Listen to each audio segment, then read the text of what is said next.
I remember one time I was replying with Zis because Zis is real big with like ethos. Like he's very big like the way you rate players. He wants it to be consistent, Yeah, yeah, yeah. and it was about like annually the like Cristiano discourse happens like what's his prime, and it's about how like noodle hair Ronaldo was like kind of like you know, and I was like yeah no that's like not his prime blah blah blah, and he was like the only way you can ever justify Cristiano over Messi is if you rate that version real high, and I had to tell him like dude that rating is all heart, that's all heart, okay, like I'm not gonna say it in like the brain knows it, but like my heart of hearts will say let me say nothing else. Like I don't care. It could be 20 Ballon d'Ors to zero. I'm still saying it. All right. Like Listen, football fandom is built off of shamelessness and intellectual dishonesty that doesn't line up with what the brain thinks. Okay? absolutely not. It kills me to see whenever I try to be intellectual on football Twitter, and then I see someone say, "Oh, you're wrong. You're American," and then that gets like 10 times the likes I have, and I'm like, okay, so there's no point in engaging. I'm American, and I'm American football fan, and I'm Indian. It's over for me on football Twitter. If I say something they don't like, it's over for me. They've got the big three of like easy things to throw at, and I just could be like, okay. I think I got like I remember I was getting cooked. Like a bunch of like Spanish people were in my DMs because I said something about how like with Yamal, where it's like, oh, Yamal is so good at only 16. Something about the Inter game. And I was like, the thing with Yamal that I don't think people realize is like, he's so technically refined that as a player, I don't know how much is left for him on the bone besides becoming a clinical finisher. And that's really hard to do. Yeah. Like, there's not a lot of players who just become great at finishing during their playing careers. Like everyone's like, "Oh, if he could just finish, if he can just finish," and it's like, it's not easy to do. So like, if Yamal does that, I'll eat my words. But like with me, I'm like, I kind of don't see a pathway to like how much better Yamal gets as a player. Now, Rodri is at Barcelona, so I think that'll make his life a lot easier. If the league is not won by January, Jose Mourinho, good job. So, that was a brilliant opening salvo. To anyone who doesn't remember Anish, he is brilliant. We were saying this before we went on here, he has the most English sense of humor I've ever seen an American have. He is fantastic. He just spent 3 months getting drunk in England, which he very much likes. Hold on, not just England. Let's include all of Europe. Okay, all of Europe, he spent many months getting drunk in, and he had a fantastic time. And now we are going to record this. I think the last time we recorded was we ended up doing a watch along for the Steelers Vikings game, which wasn't meant to happen. Yes. We ended up doing It wasn't meant to happen, but it happened, and then Roger scammed a victory, whatever, who cares? I was very happy. And then they got Who the doors cares? blown off them by the Texans in the playoffs, and CJ Stroud has forgotten how to play football. Alright. But We are yes. so we're going to talk about Real Madrid and and Anish's favorite player, Kylian Mbappe, and how good he is. And we're also going to talk about American football and how much he loves Jerry Jones and how much he wishes that Micah Parsons was never ever drafted and how he wants Dak Prescott to be traded for Kirk Cousins. And then we're Alright. going to talk about, and then we're going to talk about LeBron and the Sixers. So this is going to be a fun one. And yeah, I have no clue how long this is going to run for. Last time we ended up doing one of these, it ended up being 3.5 hours. I don't think we'll run for that long today, but the first one we did was like 2 hours. So yeah, Anish, reintroduce yourself for anyone who doesn't remember who you are or has seen you for the first time, and then we will talk about how good Mbappe is and how bad Bellingham is. So I'm the biggest Jude Bellingham truther, as my I guess co-host here. Whatever you think he thinks about Mbappe, how high he's on Mbappe, I'm actually higher on Jude than he is on Mbappe, probably. Which say what you will, but he's never let me down. So over there's 6 years of disappointment. Anytime I need a goal, Jude Bellingham's always there. American football. I'm born and raised in Dallas, and then I dragged my poor father into this with me. He didn't care about American football, but I cared so much. I'm a terrible son. I tell him that every time I see him. I'm like, I'm so sorry for doing this to you. And then, being a LeBron fan, like, look, if you're under 25 and you're not a little bit of a LeBron fan, you have to be a Celtics fan. That's like the only acceptable excuse. Like, if you're not a Celtics fan, like, why? Okay, My all right, normal sure. co-host on here, Owen, he is a Celtics fan and he also likes LeBron. So See, there's not even a good excuse anymore. You could be a Celtics. But yeah, if we're gonna open with Real Madrid, I give Jose Mourinho an 8% chance of figuring it out. This is a guy who has been, even back in like 2013, 2014, his tactics were like old. I think he was, yeah, around the time I started paying attention to Real Madrid, not as closely as I follow them now. Jose was the coach, and even then, I'm like kind of like, okay, it's very simple for me to understand at like 8 years old as an American who didn't really have experience. So kind of says what Jose is tactically, and he hasn't changed. And it's 2026, and this is a team that has like one good midfielder, and that midfielder is also probably better off playing the number 9 position anyways. So it has no good midfielders. Um, it's and then over in Catalonia you have the best midfielder and then the best attacker, and with Pep gone, I don't even know, is Hansi the best coach? He's up there for sure. He's he doesn't adjust. Like I know like having Kubarsi play in a high line is a pretty funny thing, especially when you see Kubarsi for Spain, you see him for Barcelona, night and day of a player. But it still works out. And then you got Yamal, you got Rodri.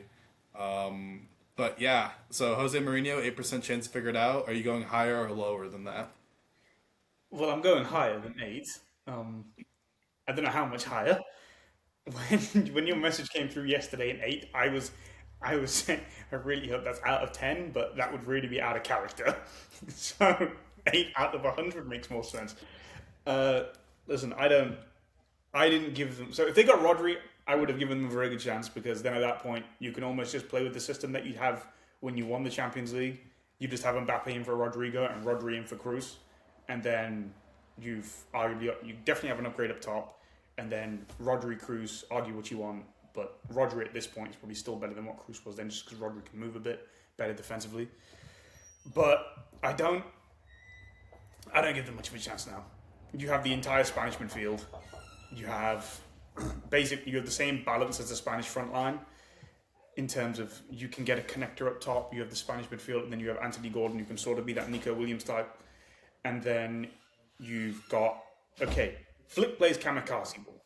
He does, but at the same time, they really should have made the Champions League final in his first season, and they arguably could have made it this year had Araujo not done some boneheaded stuff He's again. not there anymore. Yeah, he's He's not in there. Liverpool. He's at Liverpool, and he's going to make Virgil look 52. So, but yeah, Yeah, I that one made no sense. I had no idea why they made that move, man. I guess I, they were like, okay, guys, Konate is gone. We need an idiot so we can remind people how good Virgil is. we Boom. Araujo. you know, one of the guys we both interacted on Twitter, Sim. I was watching Spider Man, and he started blowing up my phone, saying he's gone. And I was just like, No, oh, truly. I mean, I completely understand. Araujo is like Araujo and Javi, my favorite ops, man. Truly my favorite ops. I love seeing them. I have nothing but love for Ronald Araujo and Javi as a coach. As a player, I hate Javi. Too damn good. yeah, he was ridiculous. But yeah, the defense. I mean, he's got some upgrades in. Like you got a left back now. Cucurella is an actual left back, which Madrid haven't really had since Marcelo left. I know they've won. I know they've No, won. before Marcelo left, because he fell off by like 20, Yeah, 19, 18. yeah, yeah. So he's been bad for a while. There's a reason why Mendy was bought, I suppose, and he was fine for a stretch. But even then, he's always just a bit of a donkey. Camavinga played left back for a stretch. Carreras is a bit booty, and then you have Fran Garcia, who's crap. And then basically, it's just been a shit show at left back the entire time. Right back, you've got Trent, Dumfries. I think those two will I don't split. get Dumfries. I don't get Dumfries at all. I Neither don't do know I. what he You brings. already have Trent. I don't really understand it. I Konate, guess I get getting a right back because Trent, for one, is like kind of like an iffy fit sometimes against certain he's usually teams, prime and then as well. also he has fitness issues. But like Dumfries is just not the option at all. I don't know who. I remember Rupak. I don't know if you're. I think you're familiar. I Yeah, yeah. remember he like, yeah, Rupak was like. I remember seeing the TikTok where he like was just like. Whereas like last three TikToks, all just been like, I don't get Dumfries, and I'm like, yeah, it's kind of how I feel. Like, why is he on this team? But then, as a Portugal fan, I was kind of more mad at Bernardo Silva because it was like, I watched Silva for Portugal, and he was somehow the worst outfield player there. And he's coming into Madrid, where I don't think I don't know what he gives. Like, So, I mean, Bernardo for Portugal's always been a bucket of dog piss. I don't know why. Because for City, he'd always be fantastic. Like oh yeah, out, like through from his first year, like he's been there. I think nine. Bloody Christ, he's been there for 9 years. Like he was always shit for Portugal. Like the entire thing was Portugal had this much talent, but their midfield looks like they're Bambi on ice constantly. So I don't know what's going on there. In terms of Dumfries, I get it. He goes up and down, and he's an extra bench piece, and he was cheap. But at the same time, it's just like, I don't know. Could you? Can you do worse for 20 million? I don't think so. Can you do that much better? Maybe, I don't know. But just as an extra piece, I half get it. Kanate, I understand. Big oh yeah, physical. Konate. Yeah, he's nice. He's prone to a bit of a bozo moment, but he's out for his 4 year. He had 5 years at Liverpool. Yeah, 5 years there. Four of them he was Four of legit. them, I'd say. Yeah. Whenever he was healthy for those first 4 years, he was really good. Everyone said his dad dying and Jota dying in the same few months really threw him off, and the contract And stuff. also, I'm imagining I knew he was coming like last year. Like it was pretty much like he probably mentally checked out. Like Yeah, Slot is. I never rated Slot. I don't know if you ever rated Slot. So I thought that. So the first 6 months or so when he was there, I was like, okay, there's something here. It's very reliant on Salah, but you can get away with it. And Van Dijk was just on crack until like December that year. Like he was like 20 that calendar year 2024. That's the last time Virgil was really what you'd expect from him. And then Slot was there, and then just gradually declined, and they were just shit. So my takeaway from that was like I think Slot originally just kept the teams as like Klopp's team because Yeah, Trent's he there, was Van Dyke there, and as he started to become more Slot's team, it got worse, and I was like, okay, I don't know how I feel about you. Yeah, it was like the first 6 months. Apparently, he took the training sections right down, which meant okay, the players aren't getting injured now, but eventually the fitness levels decrease, and so the pressing can't work as much. Salah is not on heroin and meth and cocaine at the same time anymore, and now you just look a bit rubbish. So, yeah, and then the defensive structure wasn't great at all, which, as good as Van Dijk is, he's not 2019 Van Dijk anymore. You do need some sort of thing around him. And so Konate just checked out, and then there you go. Bernardo doesn't progress the ball that much, but his thing is, I guess, is that he allows, because he's good at keeping it, he allows other guys to get up the field with him, and they can attack less in a basketball match, that's the main benefit I can think of. But I thought that Arda was moved into more like of a deeper role instead of being that like right 10 in that like right half space where like he just was never there. His ability on the ball is great, but he's a twink. He gets completely bullied off the ball by any moderately serious team. that's why I find Even this like when the Mbappe fans on the internet, they're just like, play Arda. It's like, the guy is skinnier. The guy is half the size of me and you. And we're not professional athletes. we're not professional athletes. But yeah, no, he can't. But I thought playing him deeper, which is what they did towards the end of the last season, kind of in that like left center mid role. I thought he was a lot better, and I thought that's kind of where you would expect Bernardo to operate. But then Arda's there, and I think Arda just can give you more with his final ball. And I will give Mbappe fans something that, like, among people who can get a final ball in, it's Arda and Trent, and that's kind of it. and then Trent was hurt for half the damn season. I get why they wanted Arda in, especially because I'll still give this to Mbappe. You give him an Elise, God forbid you give him like a Yamal, he's still Kylian Mbappe. He's still one of the 5 best players in the world. Even for all the times I shit on him, I'd still put him as a top 5 player in the world. Maybe he's 5, but Yeah, we'll talk about Mbappe in a bit. But yeah, Bernardo is like I like what Bernardo gives because I mean if Trent is available, if he is healthy, it sort of reduces the need for him a bit. The problem is, like you said, no one really in the team has that ability to play final ball. Diamande seems to have a bit of it, but again, he's a right footer on the right, so how much can he really show that? he's pretty 2-footed. Yeah. Yeah. Which is why That signing, we can talk about signing. I'm a big fan. I'm actually really sad that we didn't get Rodri because I think it's gonna get completely lost of how good Diamande is. I told you this, and I've like said it on Twitter. I'm like, we have the best front four in football. I don't think it's particularly close. I think the only way stylistically you can improve it is maybe swap Holland out for either Vinny or Mbappe, whichever one you rate higher. But like get an actual 9 in and you do that well, or there's an alternative solution of putting your favorite player at top, which someone has to do it. Someone needs to do the experiment. someone will do it, and they will get rewarded with just trophies. I'm not. I may be like. I may be like the most fanatic in my belief. Ziswam's also peddles this idea. We talked about it on Sunday. We had I it haven't had up. a chance to watch, No, unfortunately. it's like an hour and a half. So like you just put it on. But yeah, Ziz and I talked about it on Monday, and it's true. Like he has certain traits that you would like to have there. I think he's probably the most similar player today to Benzema. So if you put him up there, it'll be a nice because like okay, he's not got the technique of Benzema, but he can make the ball stick. He's got a good feel for when to connect, when to drop, when to go beyond. He's got all that stuff down.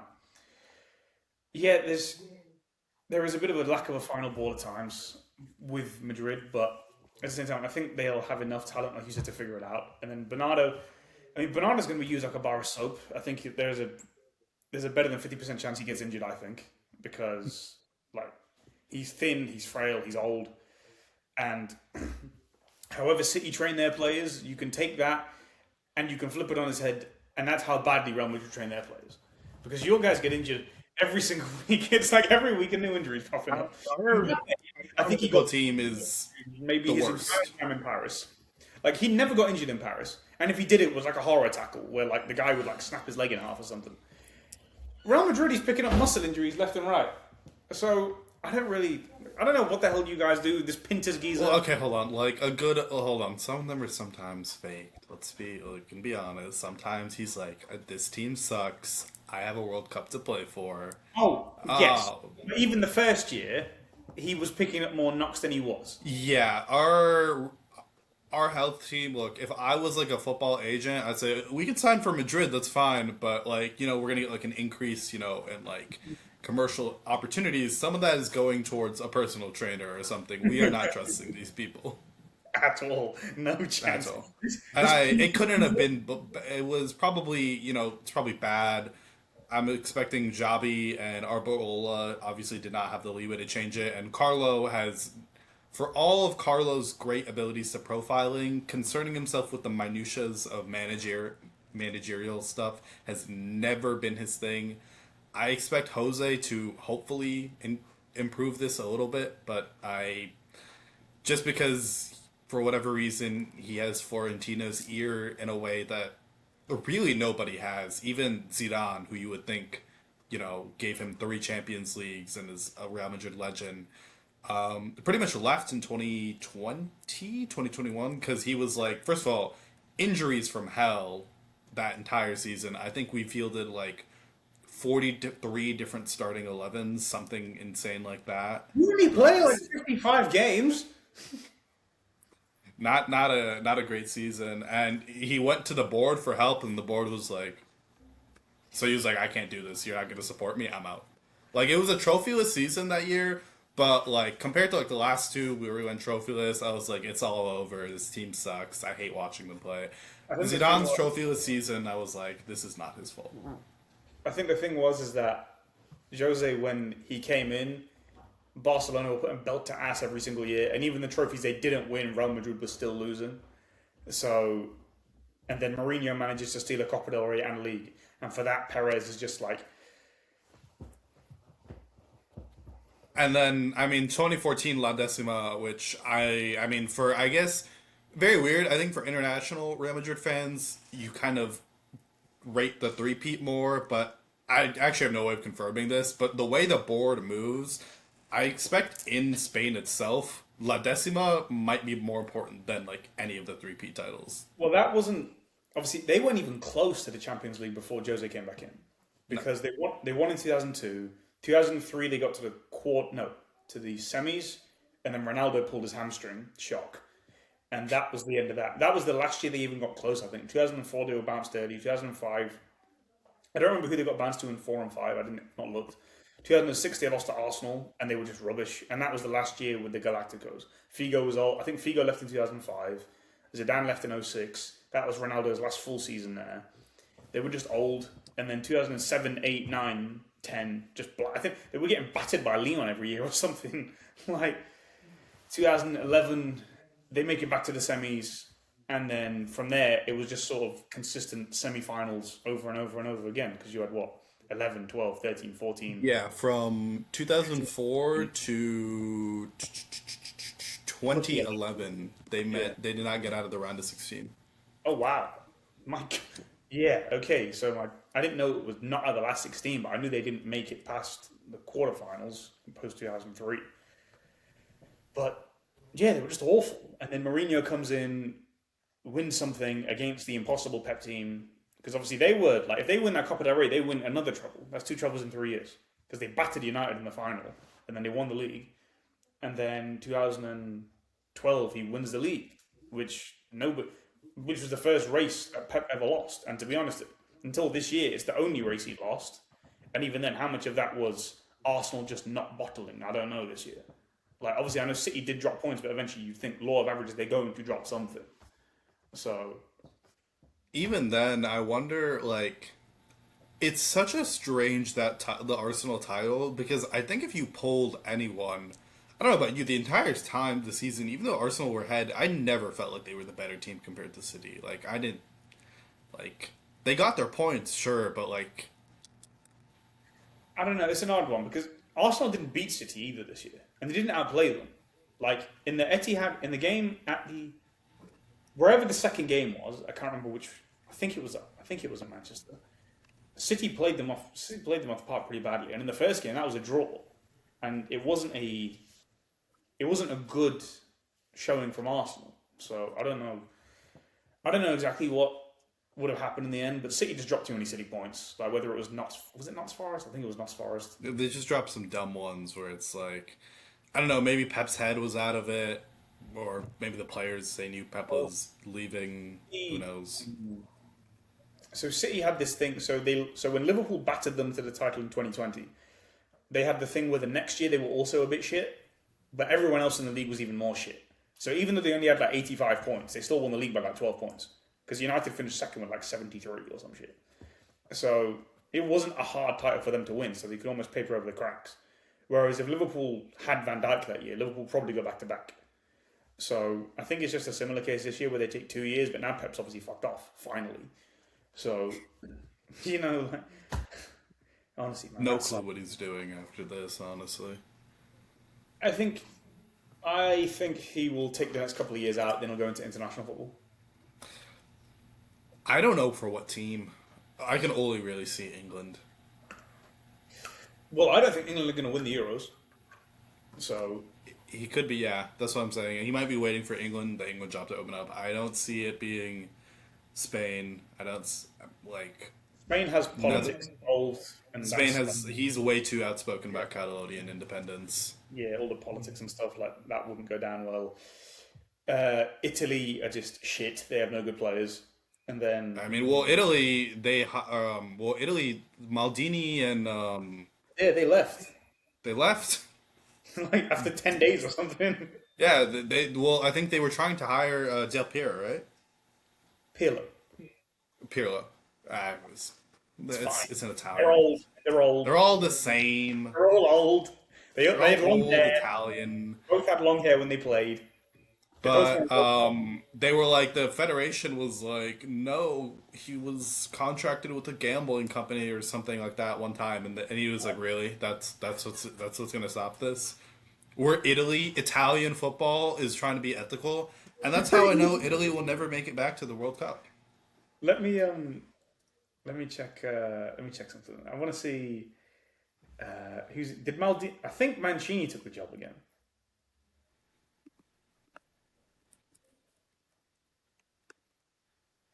Yeah, he's the head coach of Italy again All for right, I'm sure. oh, second time. And it's just like, okay, yeah, you won something, fine, and you might get back to a World Cup, but it's just like you're just shit. Like you have no good players. Like even the defenders are mid now. I can't even besides Donnarumma, I can't even think of an Italian player. Like yeah, there's Bastoni who's nice, but at the same time, it's Oh, like completely. yeah, He's a center back that's made to play in a three center back system. Like, and okay, then Locatelli and Barella. It's like they have no forwards at all. Like they don't even have like a scrappy type who you can give the ball to and he'll make something from nothing. It's like no, the guys are they're just shit. Like it's dreadful. It's so bad. I just don't think they'll be relevant for a long time. No, they are so dumb. They need to pray to God that they somehow manage to get another Baggio or Totti or Del Piero in the pipeline. They But they need are more than that. They need a full team. And they also like it's like I have no idea what Italians think of Serie A as a neutral. Look, shit. there is no reason for you to ever watch that league. Luka Modric was a bench player for Real Madrid. His last season here, he was just kind of like in sporadic. I'm pretty sure he was like Milan's best player, and they made a title charge. Yep. And then Kevin De Bruyne, I know he's killing it over there as well. Scott Which is McTominay like looked like Zidane. that one is a pro. Hold on, that one's a profiling thing. No, He's good internationally too. That one might be a profiling thing. No, the guy won Player of the Year. Okay, yeah, that look. He may not be Player of the Year in a league. Exactly, that's what I'm saying. McTominay is better than bloody Glenn Whelan for Stoke City back in the day, but he's not fucking Del Piero and Zidane, is he? Yeah, So- but that league is just- gone. But back to our original point of Jose's odds. I said 8% chance he figures it out, but I do think we can scam a Copa del Rey because our front four is our front four. The Also, league, I have no. They play a very high variance style. So Barcelona, they're liable to give up games they shouldn't give up. Which is kind of the only hope I have in El Clasico is the fact that like that front four is just made to eat up a high line, and Hansi Flick will play a high line versus Real Madrid, even though he should not. He will. Maybe they can scam something because like look, he gets hurt a lot. Courtois is still Courtois. I do not know what the plan is after Courtois because we're getting there. I don't know what the plan is. I mean, I read like before he left Paris, there was rumors of Donnarumma, and I was like, no, I don't want that. No. keep him away. I dealt with 3 years of his shenanigans in Paris. He's fully holding back City. I watched back the City Arsenal game. The fact that Donnarumma cannot play at the back, he's not like Courtois can't either. He's what sent But he's what yeah, but Courtois is like I don't think there's. I have not watched enough of Buffon, but besides him, there's no one better at shot stopping than Courtois. Like truly, yeah, because Neuer's thing was that he could do everything, whereas he's liable to have a stinker. right. Whereas Courtois, his floor is very, very good, so it's not necessarily a problem. His ceiling can also be ridiculous. Yeah, I'm saying like in general, he's Right. not going to make howler mistakes.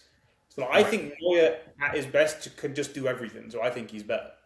But Courtois is not going to make the howler mistakes that Neuer did post-peak. I think like the only time I can remember Courtois making a mistake was 23 against Liverpool against Salah, where he just kind of like puts it right in front of him.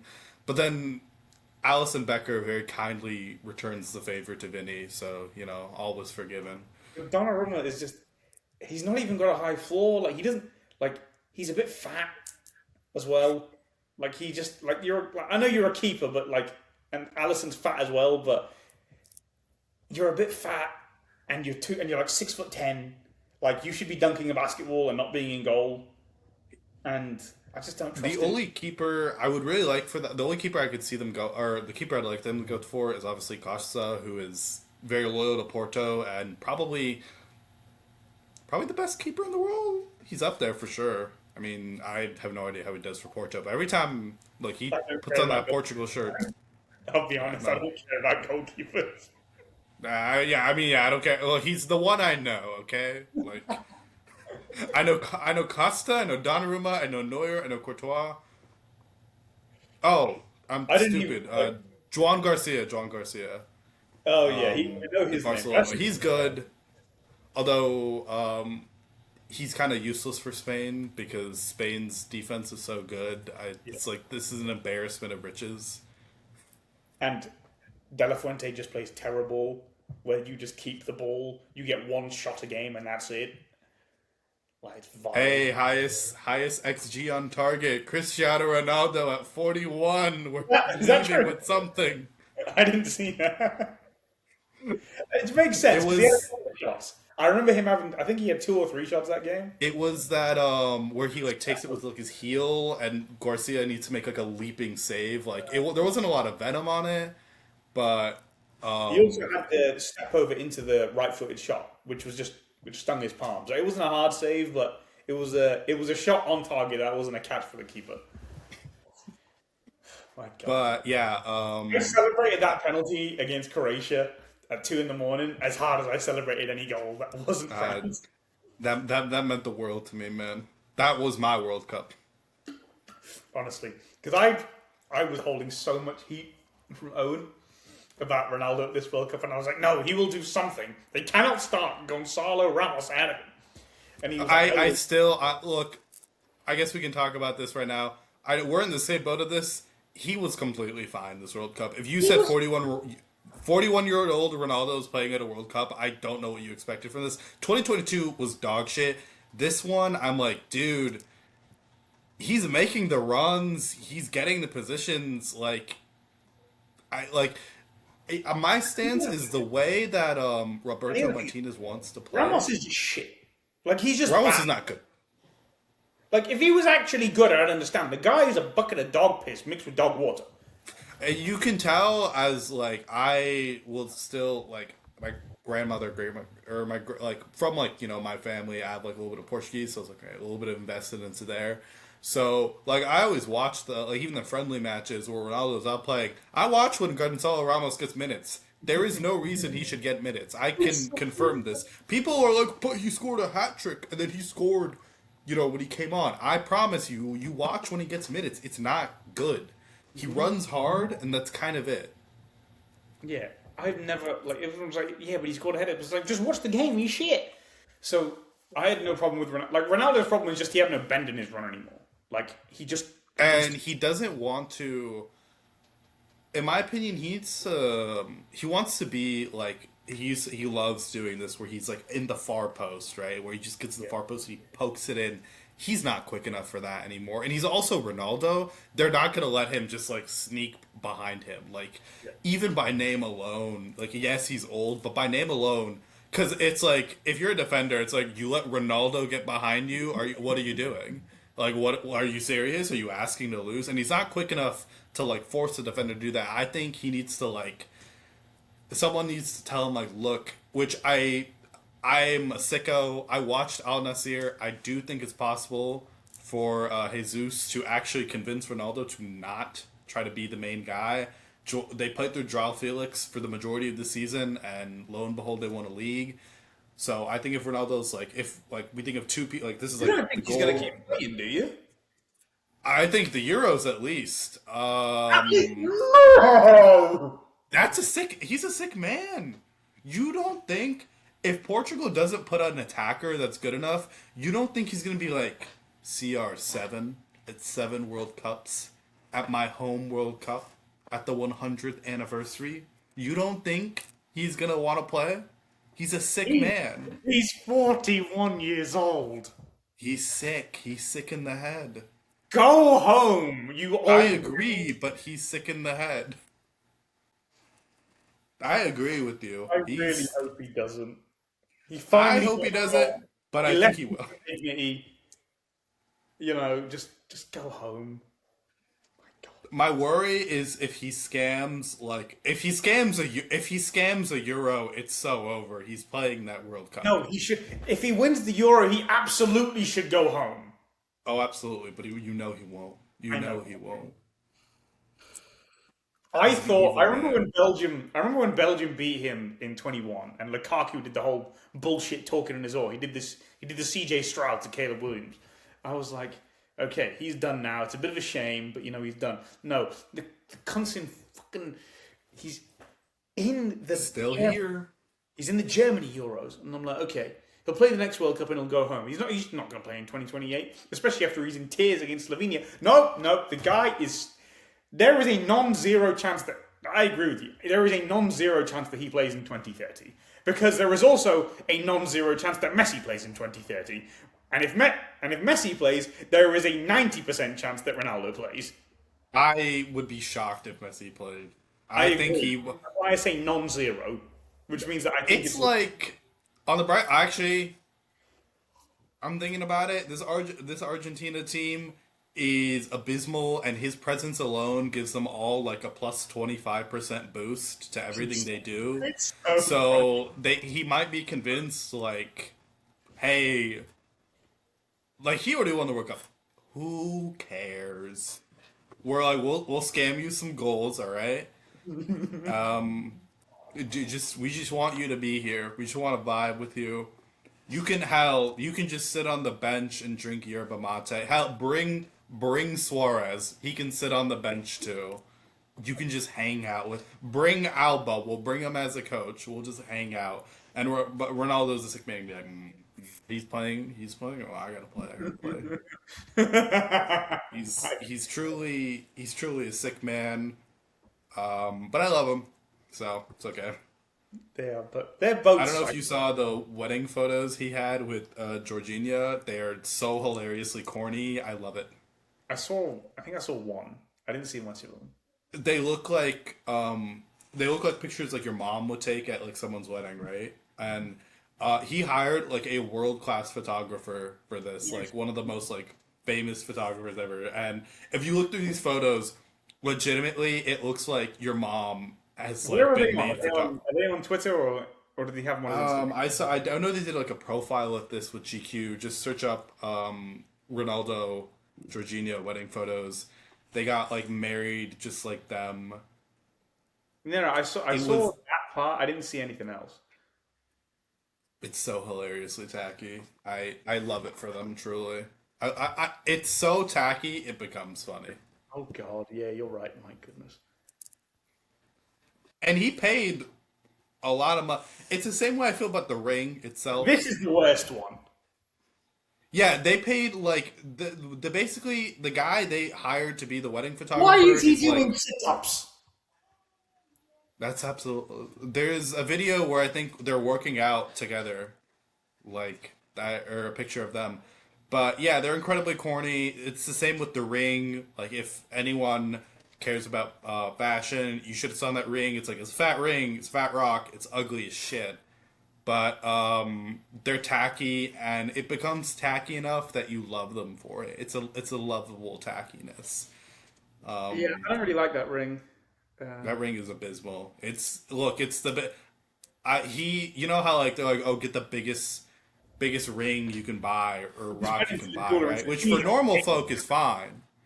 Yeah, for us normal folk, if we want to go buy a girl a ring and we get told buy the biggest rock, we buy a rock that's obviously big, but then it's still tasteful. But Ronaldo's probably a billionaire at this point. So if someone tells him, "Hey, go buy the biggest rock," he's like, "All right, so the rock the size of my head. That's good. That's good. This diamond. That's okay." But he's tacky. He's a sick man. He's a funny guy. He's a funny guy. Right. So I think we should act. But right. So Madrid specifically. I think we've diverted topics about. I knew this would happen. Right. I knew this would happen, but it's great. Madrid specifically, I guess we can talk about the dynamics of, I guess, It's been 40 minutes and we've not talked about Jude or Mbappe or Vinny. yeah, we can talk about Jude and Mbappe. They might kill each other. It's a Jose locker room. They might kill each other. There is a absolute non-zero chance that Non-zero chance. Non-zero chance that like one day you just see like Mbappe, like all the French players, just and just a all the massive French players, just like no, they go out like it's like, and then like they like go out to play a game, and you're like, where's Jude? Where's Trent? Where's Vinny? And it's like a complete protest is going on within the team.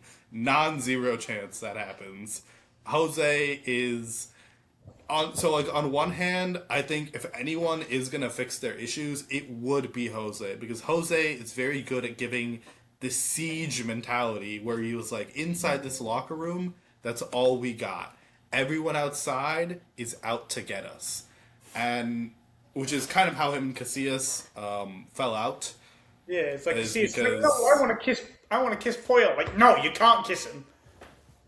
He's nothing wrong with this, obviously, you know this, but like he's pretty clearly like he queer baits a little too much on Twitter that I'm like, you know, you could just It's a bit too I'm much. It's a bit too much to be a meme at this point, you know. it's like I'm like, Casillas, we don't care.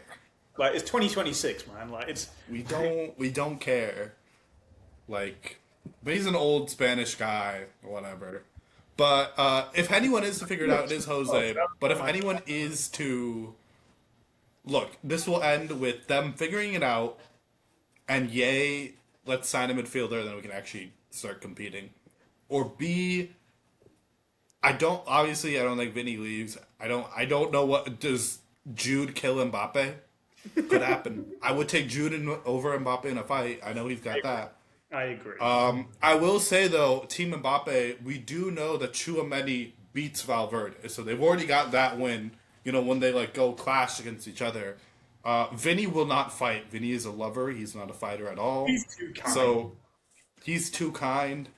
Like if Rodri did sign for Real Madrid, the first person on Rodri's phone is Vinny. It's too nice. Yep.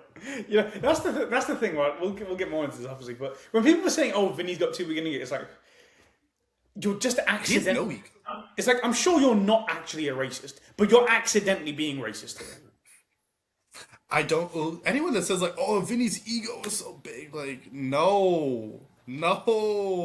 Jude's ego is big, but like, he's a superstar. Yeah. Kylian Mbappe's ego is big. I think Rodrigo might have a bigger ego than Vinny, honestly. Like, About the art. Bro, what? Rodrigo's thing is that he was bigger in Brazil than Vinny was. He was viewed as a bigger talent, so he probably has a bit of a weird thing. he's bigger talent, and then also I think like the way Rodrigo plays, like obviously this is kind of like buzzwords, but like you get what I mean, where it's like Vinny doesn't play Brazilian, but like Rodrigo does. What does that mean? I don't know. Like I never know what. It just means how much do you play 1-2s and connect with teammates. That's it.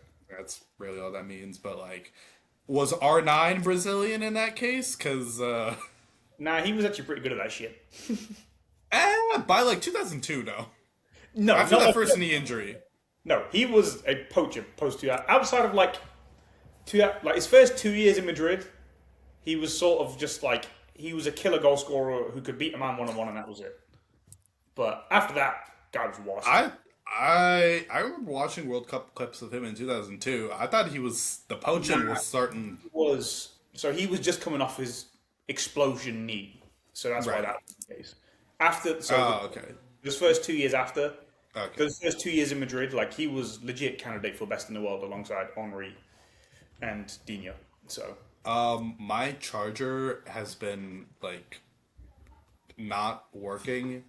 I guess we should pause and I'll try to find a block that can actually get cool. charging to it. It's fine. Because I looked.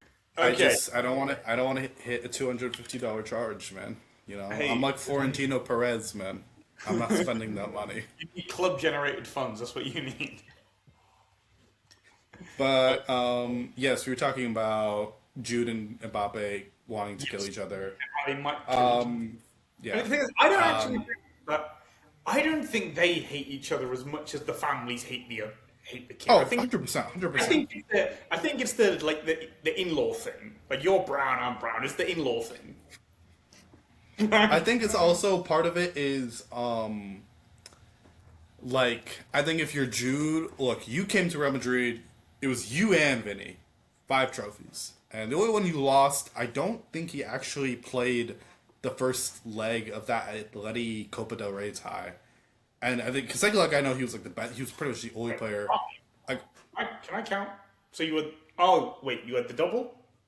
and then like all the like knick-knack trophies, like Super Oh. Cup. So I didn't Yeah, count. no one gives a shit. No one gives a shit about them.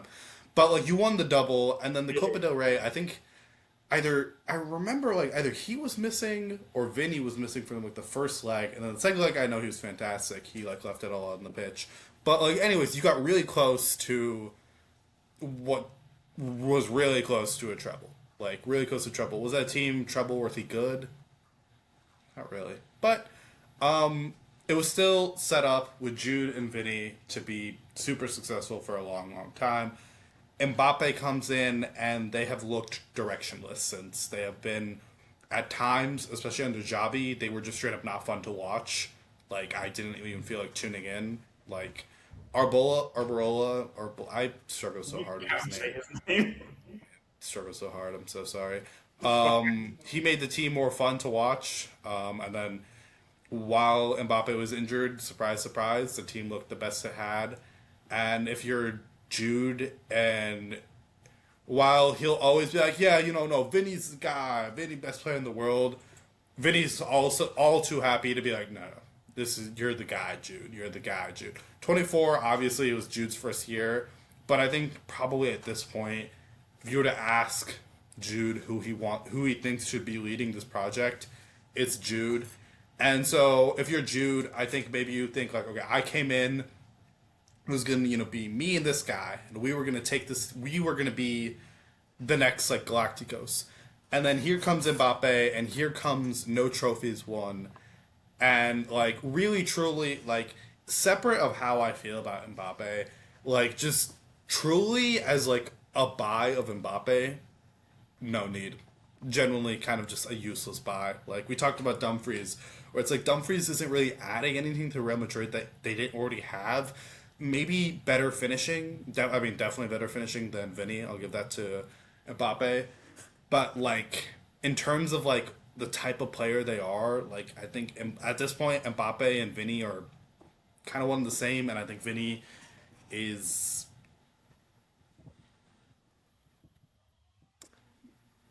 I might say he's more he's less picky with his running. I'll put it that way. And he knows how to get into space better than Mbappe. Truly one of the worst understanders of space I've ever seen. Just like where to position himself, and I think wing play. Now I know that like I'm joking when I say like he looks like a paraplegic out on the wing, but like truly his wing play is just it's not where he should be. So there's a few things there. So obviously this is separate to the three of them. Cruz leaving and not even trying to play the same system, I think was stupid. I think if you put one of Camavinga or Tchouaméni there, does it work as well? No. But at the same time, if you trial that, you bench Rodrigo straight off the bat, put Mbappe in that spot, then I think you get a better shot at it working. Because then at the same time, okay, at least now you have remnants of a coherent system. Okay, you're missing the best midfielder there, because obviously Modric is old now, but at least you can have a crack with what worked before. With the Jude, Vinny, Mbappe thing, so I don't think Vinny or Mbappe, no, I don't think Vinny or Jude think they're better than Mbappe when all three are at their best. I think Jude's dad does, but I don't think Jude does, because Jude was, the emphasis was very much on let's get Mbappe going to start the season because he could score a bucket load of goals. But the thing is, in their mind, it's like, we won without you. It's like the whole Steph, Draymond, Clay thing. It's like, okay, you might be better, whether he is or not, fine, whatever, the whole Durant thing. But we won without you, so we don't really need you. So, like, fuck off, basically. That's why Draymond was like, okay, we won without you, piss off, we don't need you. So even though, I mean, we can agree to disagree on that specific part of it, but at the very least, those two are thinking, okay, we won with, especially Jude, they're thinking, we won without you. We don't need you to come. You never won. You made one Champions League final, and that was when you were still the second best player on a team.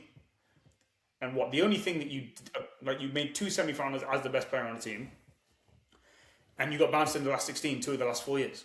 So he's not thinking that directly, but it's like, you never did. And it has not helped that PSG has gone back to back. Yeah, absolutely not. So at the same time, Jude's thinking, okay, so either we're very close, or you're a little better, or maybe I think I'm a little better. But either way, we won without you. And you've come in and you've just caused a bunch of problems because you are a bit of a prick, because you don't think either of us can pass. Okay. True. It's true, right? Neither of them really have a final ball, but at the same time, if you make the runs, then it makes their life easier. Because Mbappe had Julian Draxler looking like a competent creator when Mbappe was 19, 20 years old. So he can do it. He can do all the back-to-goal connector stuff. He can do all the occupation of centre-backs. He did it for PSG a bunch of times in 18, 19, and then even in the Champions League game, I kind of think athletically he's just not the same player as like he was back in like 22. I don't think he's... Perhaps. Like, he's still... Talking like before then, when he was playing, because Tuchel's first year there, he spent a lot of time at number 9 because Cavani ripped his hamstring in half, shock, and their backup striker was Eric Maxim Choupo-Moting. So you're sort of shoehorned into there, and obviously Neymar's gone.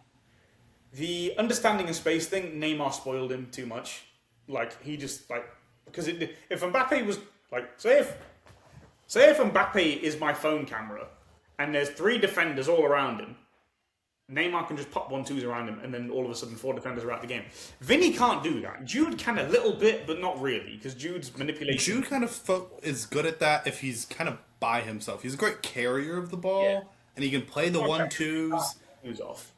Like, you don't bounce not. Like, he's the one that would be in the middle of the defenders. Like, he's not the one who's bouncing off.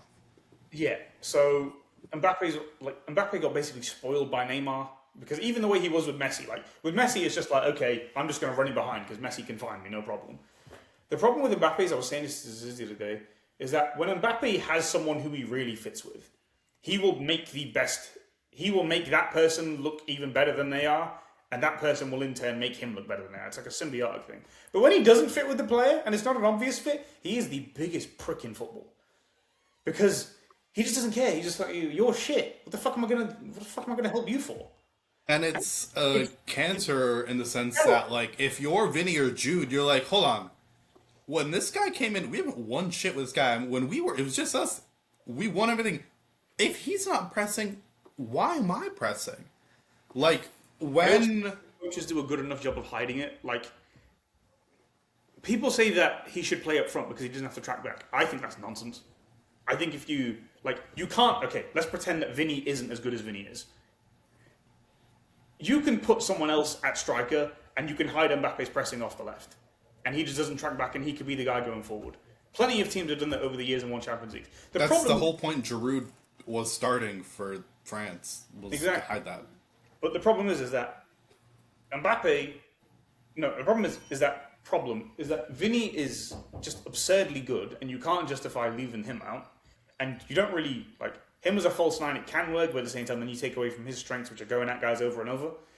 And so it's like, okay, Mbappe, you've played striker before. You like playing through the middle. But at the same time, now we can't hide your defensive liabilities.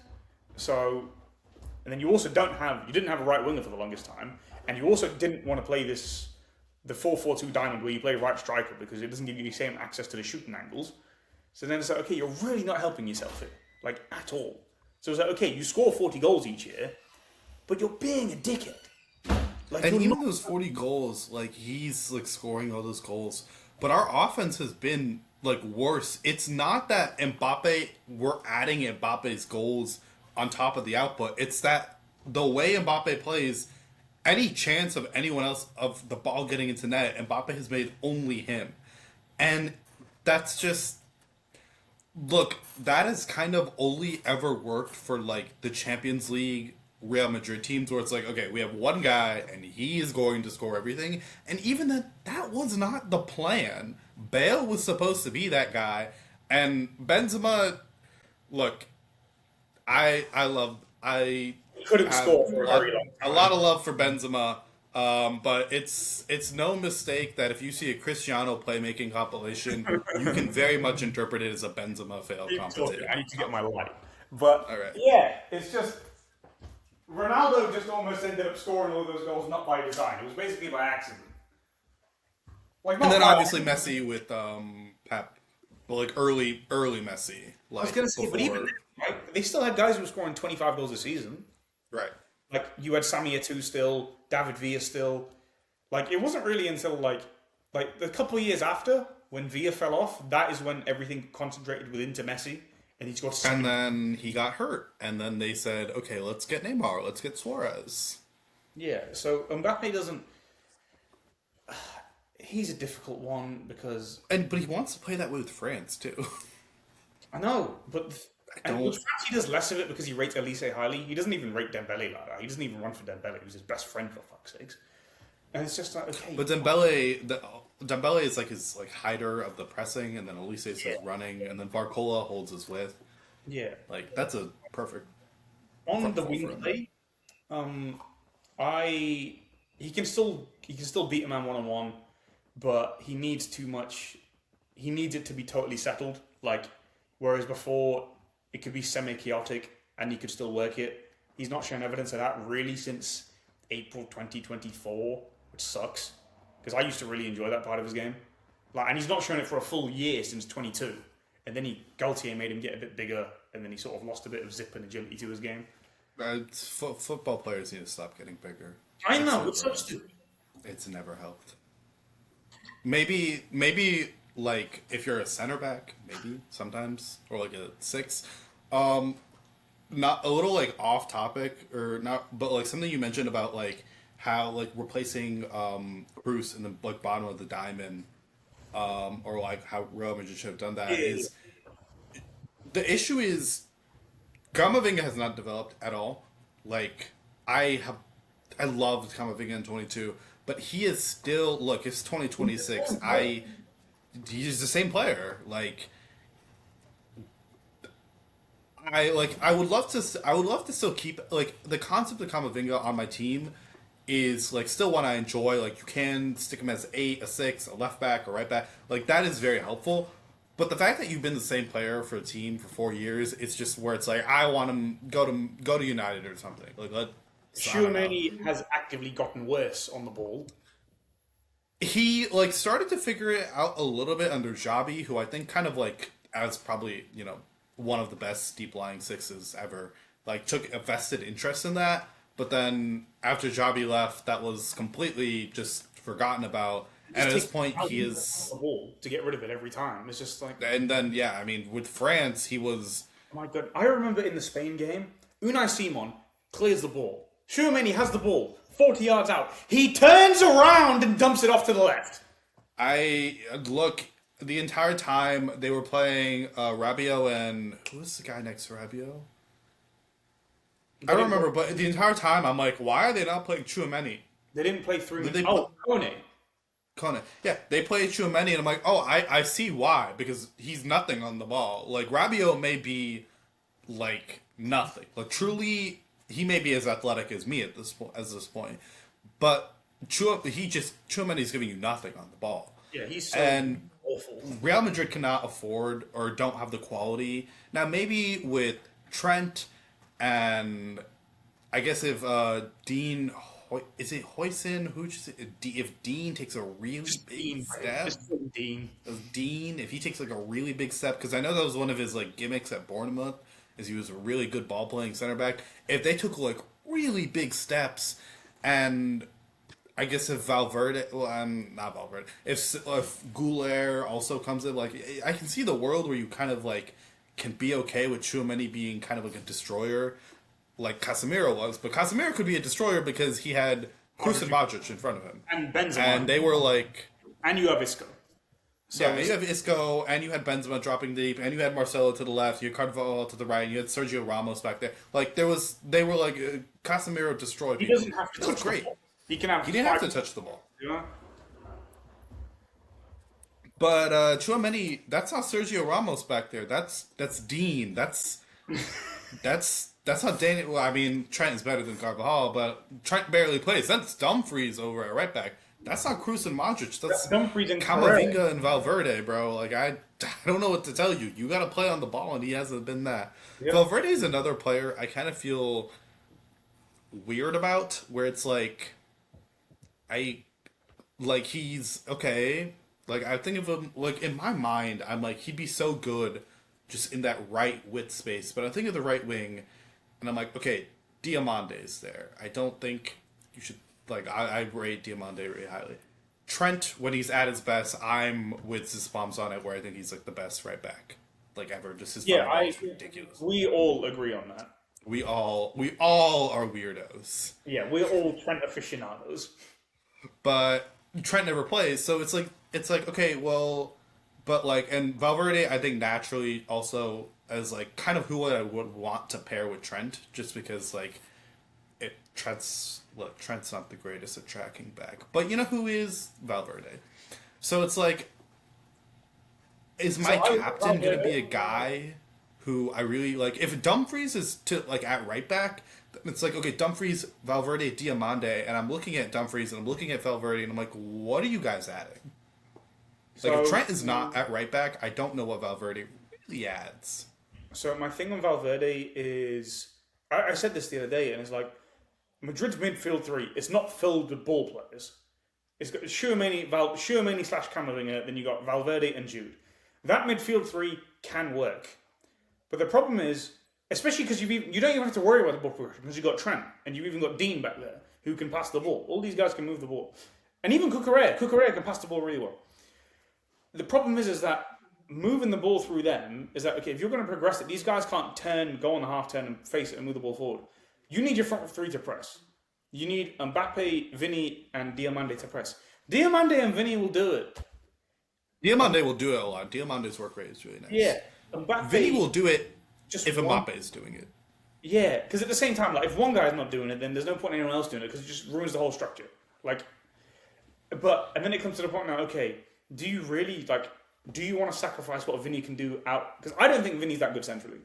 I think Vinny centrally can be a guy who works off instinct.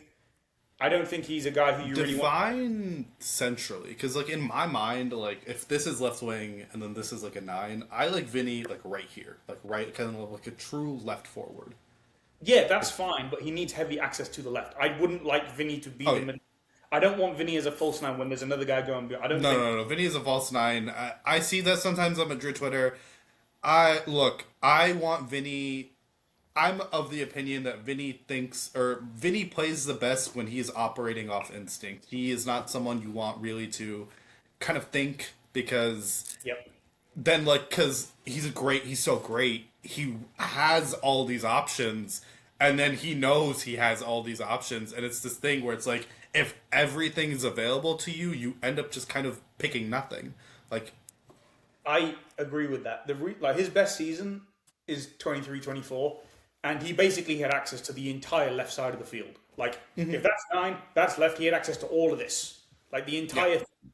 And that's why he could basically do it, because there was no central presence. Like, as good as Benzema was for him, Benzema leaving almost unclogged a bit of extra space for him. Not that Benzema because Benzema, too, liked the left half space kind of dropping. And maybe that, I don't know if that's as much instinct as much as for the 9 years Cristiano was there, Cristiano was like, you go there, give me the ball here. So like maybe he was just so used to it that like naturally he wants to go there. Yeah. But when Jude got there, Jude would kind of also go to the left half space, but towards the back half of the season he was kind of struggling with the shoulder, and then also just naturally when Vinny got fit, Carlo dropped Jude just a little bit deeper and kind of just said, like, if you watch that Bayern game, which for me those two legs of Bayern, and in my opinion, are probably like my favorite like Vinny performances. Like, so ever. I like the Liverpool 5-2. I know that a lot of that's Benzema's moment, I guess, because he sat Virgil on his ass. Nah, Made him a bit silly, but I view that as Vinny's game, and then the City 4-3 loss because obviously he did what he did to Carl Walker, but that turn is. yeah, it was silly. But those 3 years, like Vinny had several moments where it was just like fucking hell. But that Bayern game, But if you watch the space, it's like it's just truly like Vinny. They like just isolate Vinny and look. Sometimes when he's on it, I have never seen a left winger toy with like Joshua Kimmich is good. As a he's solid. really good ball He's player. solid. Like obviously, defensively, I mean he's still good, but like I kind of rate him more for what he can do when he has the ball Yeah, at he's a his good feet. footballer, you know. But I've never seen someone like that good been that toy like with that, except for obviously that Argentine fuck. But we don't need to talk about him. I think that's the first time you swore on here. That's how much you hate Messi. I don't. People don't understand. I just it's all like that hatred is out of like respect. It's like I watch Sergio Ramos against anyone else. It's like they're done. I watched Sergio Ramos get put on his ass 10 times in a row, and I'm like, I guess sure, bro. Fucking try hard. But yeah, so you can't take Vinny away you can't take Vinny's main strengths away just to have him do pressing work to hide Mbappe's thing.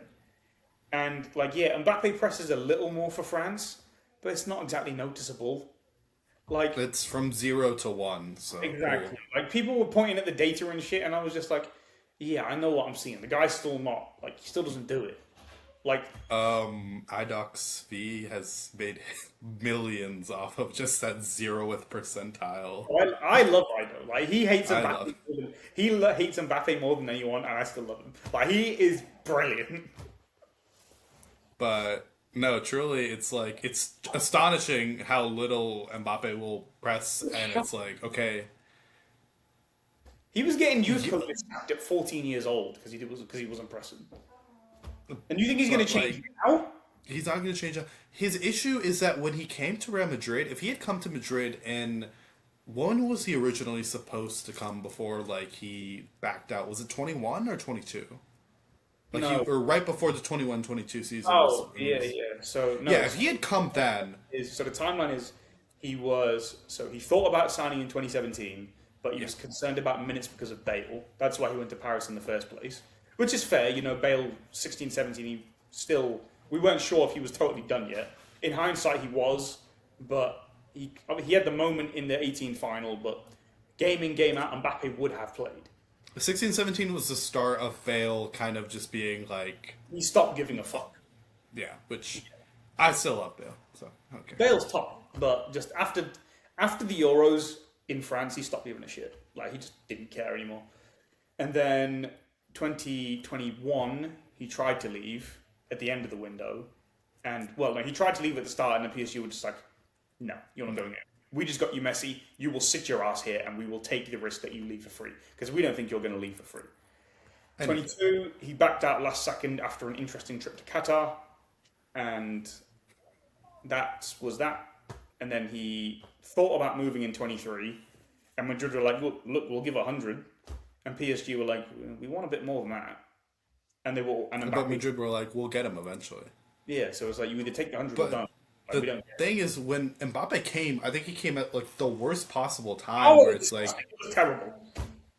because it's like The ideal Mbappe never presses, the ideal time was 2021 because Vinny where wasn't. he could have been the savior, and if he didn't press, no one gave a shit. Vinny was still No shit. one gave a shit. Not shit, but you know what I'm saying. Like he was still a bit. Yeah, like if he, I mean, Real Madrid. I mean, look, Well, you I've been spoiled. I watched if you're gonna win a Champions League shit year, like yeah, but like when he came, it's like okay, we just feel like I remember feeling like okay, we have Jude was what 20 at the time, Vinny is 23, where it's like okay, for the next 7 years we have this duo at least, and then for Jude, who knows how like we might have him for a decade plus, because I really don't think he'll ever go to like the Premier League, and just When he because leaves, it's because he's declined. It won't be because it won't be because anything else. He won't leave for the he hates the English media. Truly, they treat him we like blame dog him. shit. Who This would blame him? I cannot believe that there were real people being like, Morgan Rogers. Should we put in Morgan Rogers? even He'll in the never go to the tournament, Prem. even in the And tournament, people talking about Harry Kane. It's like, are you watching the same thing? This guy is blue dog shit against Mexico and Norway and Argentina. Well, forget everyone acknowledges that. Everyone was bad. It's like he was a bucket of dog piss against Mexico and Norway. He couldn't get the people ball. want to point out, like, whenever I point out, like, Kane is just not good. Like, DR Congo, and I'm like, Kane is England's top, probably been the guy for England for, like, what? Almost a decade now. And the only knockout. But 18, 21, 22, 24. That's 4 tournaments where he was dog shit. And even 26, you still dog shit. Great, you had your moment against DR Congo. You're right. They would have gone out without you. But, like, I'm supposed to rate you seriously because your best moment is against DR Congo? Sure, man. Like, if he wins, look, I'm telling Zisman he's got to adopt the take of these awards don't matter. Because I know he's going to lose his mind. When This has enough motion to send this mainstream. I'm just here like a little psycho on the corner of the internet. I'm just viewed as that schizophrenic fuck. Well, dude, one time, he told me one time, we were chatting on like a live, and he was like, because like, I only really got Twitter because he's like, get on Twitter. I have my takes there. I'm like, all right, this guy's harassing me. So I was like, all right, fine. And so like, he was like, kind of one of the only people I ever like replied to. And you remember he's like, one guy DM me is like, yo, is that you? Like, Anish, you? And he was like, no. He was like, because he's like always in your replies. It's like, bro, I just didn't know I didn't know what else to talk about. I didn't know how to like. I was like, even now, I'm still like, how do you just go out there like? I'm like, yeah, I'm into sports, bro. I'm on Twitter. Twitter's not very easy to like find community naturally within. Yeah. Once you're in, you're in. But like to get there from nothing, it's impossible. I mean, do you remember our first interaction? I do. Okay, I remember the first time I saw one of your videos. I might have told you this. I remember because I sent it this. I sent a screenshot to like one of my like friends because it was you talking about how 18 Salah was better than Ronaldo. I'm like, what? Look at the woke nonsense on TikTok. I was like, look at the woke nonsense I they have on it. I stand by that take. What would have ours been? It was okay. It was. I was crying about why the Seahawks ran that rub play, and then you thought I was saying that no, they should have run it. I was like, no, if they needed to pass the ball once, but run a fucking bootleg or run it out of the fucking end zone. Don't just fucking run this where there's a small chance it can get picked. That one, I think they also asked Belichick, man. He knew that play was coming. I think he literally installed the defense against that play. I remember seeing something about that where it's like Belichick knew that in the red zone, that's what they wanted to do. He'll never get the respect he deserves because Brady won it in Tampa. But like there is truly like very much, I think, like 4 of those Super Bowls, 5. Honestly, 5. Brady will get all the love or all the credit. You can give all the credit for the 20-3. But the Rams Super Bowl, or both of the Rams Super Bowls, the first, the Eagles Super Bowl, the Panthers Super Bowl, and the Seahawks. Seahawks was kind of 50-50. Seahawks is the most, I think. Right, but like 4 of the Super Bowls is because Bill Belichick was putting belt to ass. Even then, sort of like, Jeremy Lane did break his arm. Cam Chancellor did have one leg. Like... 20. Well, I have bad memories about that. Yes, for, of course. Other reasons, but yeah. But yes. That night, there were floods of tears. I still haven't gotten over it. What do you mean? Bro, it was 12 years ago. I always tell people, I'm like, after that, I was like people always ask me because I'm like, oh, like were you like, do you ever? I think the only time I ever cried after that for sports was 2021 Abu Dhabi. where Lewis Hamilton just gets robbed to shake. I'm sure even you, not really caring about motorsport, kind of understand. Like I heard. that I don't know exactly what went on. I just know he got robbed. They said basically you can't race. And it's just like, bro, what? Pretty much. I was on but break. yes. At that point, I worked in a supermarket. I was picking the online orders, and in the break room it was on. I was like, "The fuck!" I texted my friend. I was like, "What's all this bullshit? Why is everyone crying?" I was like, "Oh, that's why they're crying." What the fuck? But yes, I guess to wrap up Real Madrid, how we feel. Great front four. Mbappe and Jude might kill each other, but probably won't. They are They might. of defense, win ball, grr. Goals, yay. Midfield, just lines. God knows. Yes. Which, look, I'm so glad you brought this up because I always want to talk about this. People like because as an American, nothing I say about the sport ever gets taken seriously. But to like some extent, especially as like as an individual player, this is kind of true. I've been trying to I try to wake people up when I'm like, hey, a single midfielder, it doesn't matter. There's like very little midfielders on their own. Rodri is one of them, I'll say, where he's like truly like Rodri can be a one-man pivot. Like he is that. He's a weirdo. But like for the most part, one midfielder does not like Pedri over Jude. Even if Jude was not as good as Jude is, like if Jude was like I don't know, like let's say like current Jude's a 10 for like the sake of argument. If Jude was like 25% worse, and Pedri is still as good as Pedri is, Jude is still better just because of the position Jude plays. Like midfield, midfielders don't matter on their own. As a group, great. So I actually, a long time, when I was still doing like all the nerdy concept stuff, like I made a video on that, and it's like, yeah, midfielders are at the same time the most and least important thing. Most important because you're probably not going to win shit without a good midfield. But at the same time, you could sort of mix and match any group of midfielders. Like, Liverpool won the Champions League with Jordan Henderson, Fabinho, and Gini Wijnaldum. Jordan Henderson is enough to drag that midfield down to being a bucket of dog piss. Like, the guy is shit. The fact that there are people... He is the biggest example of English xenophobia. The fact that he won some award that year. Fucking sham. The guy is shit. I mean, I think also...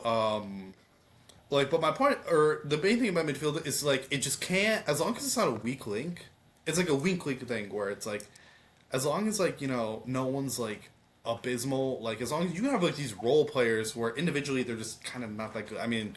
Look at Vitinha Vitinha is a great example of this, where it's like he's a cog, he's a complete cog, but like you know you put that cog in the machine of PSG's midfield. Wow. Yeah, I mean, Vitinha, he doesn't. I mean, it's his last. He's got inverted testicles. He doesn't pass the ball forwards, bro. Like he's not that good. He's not that, but you know, João Neves. Neves is Real Madrid were never linked to him, but like I was always just I'm like, bro, please. He's their best. I loved him at Benfica. He's their best midfielder.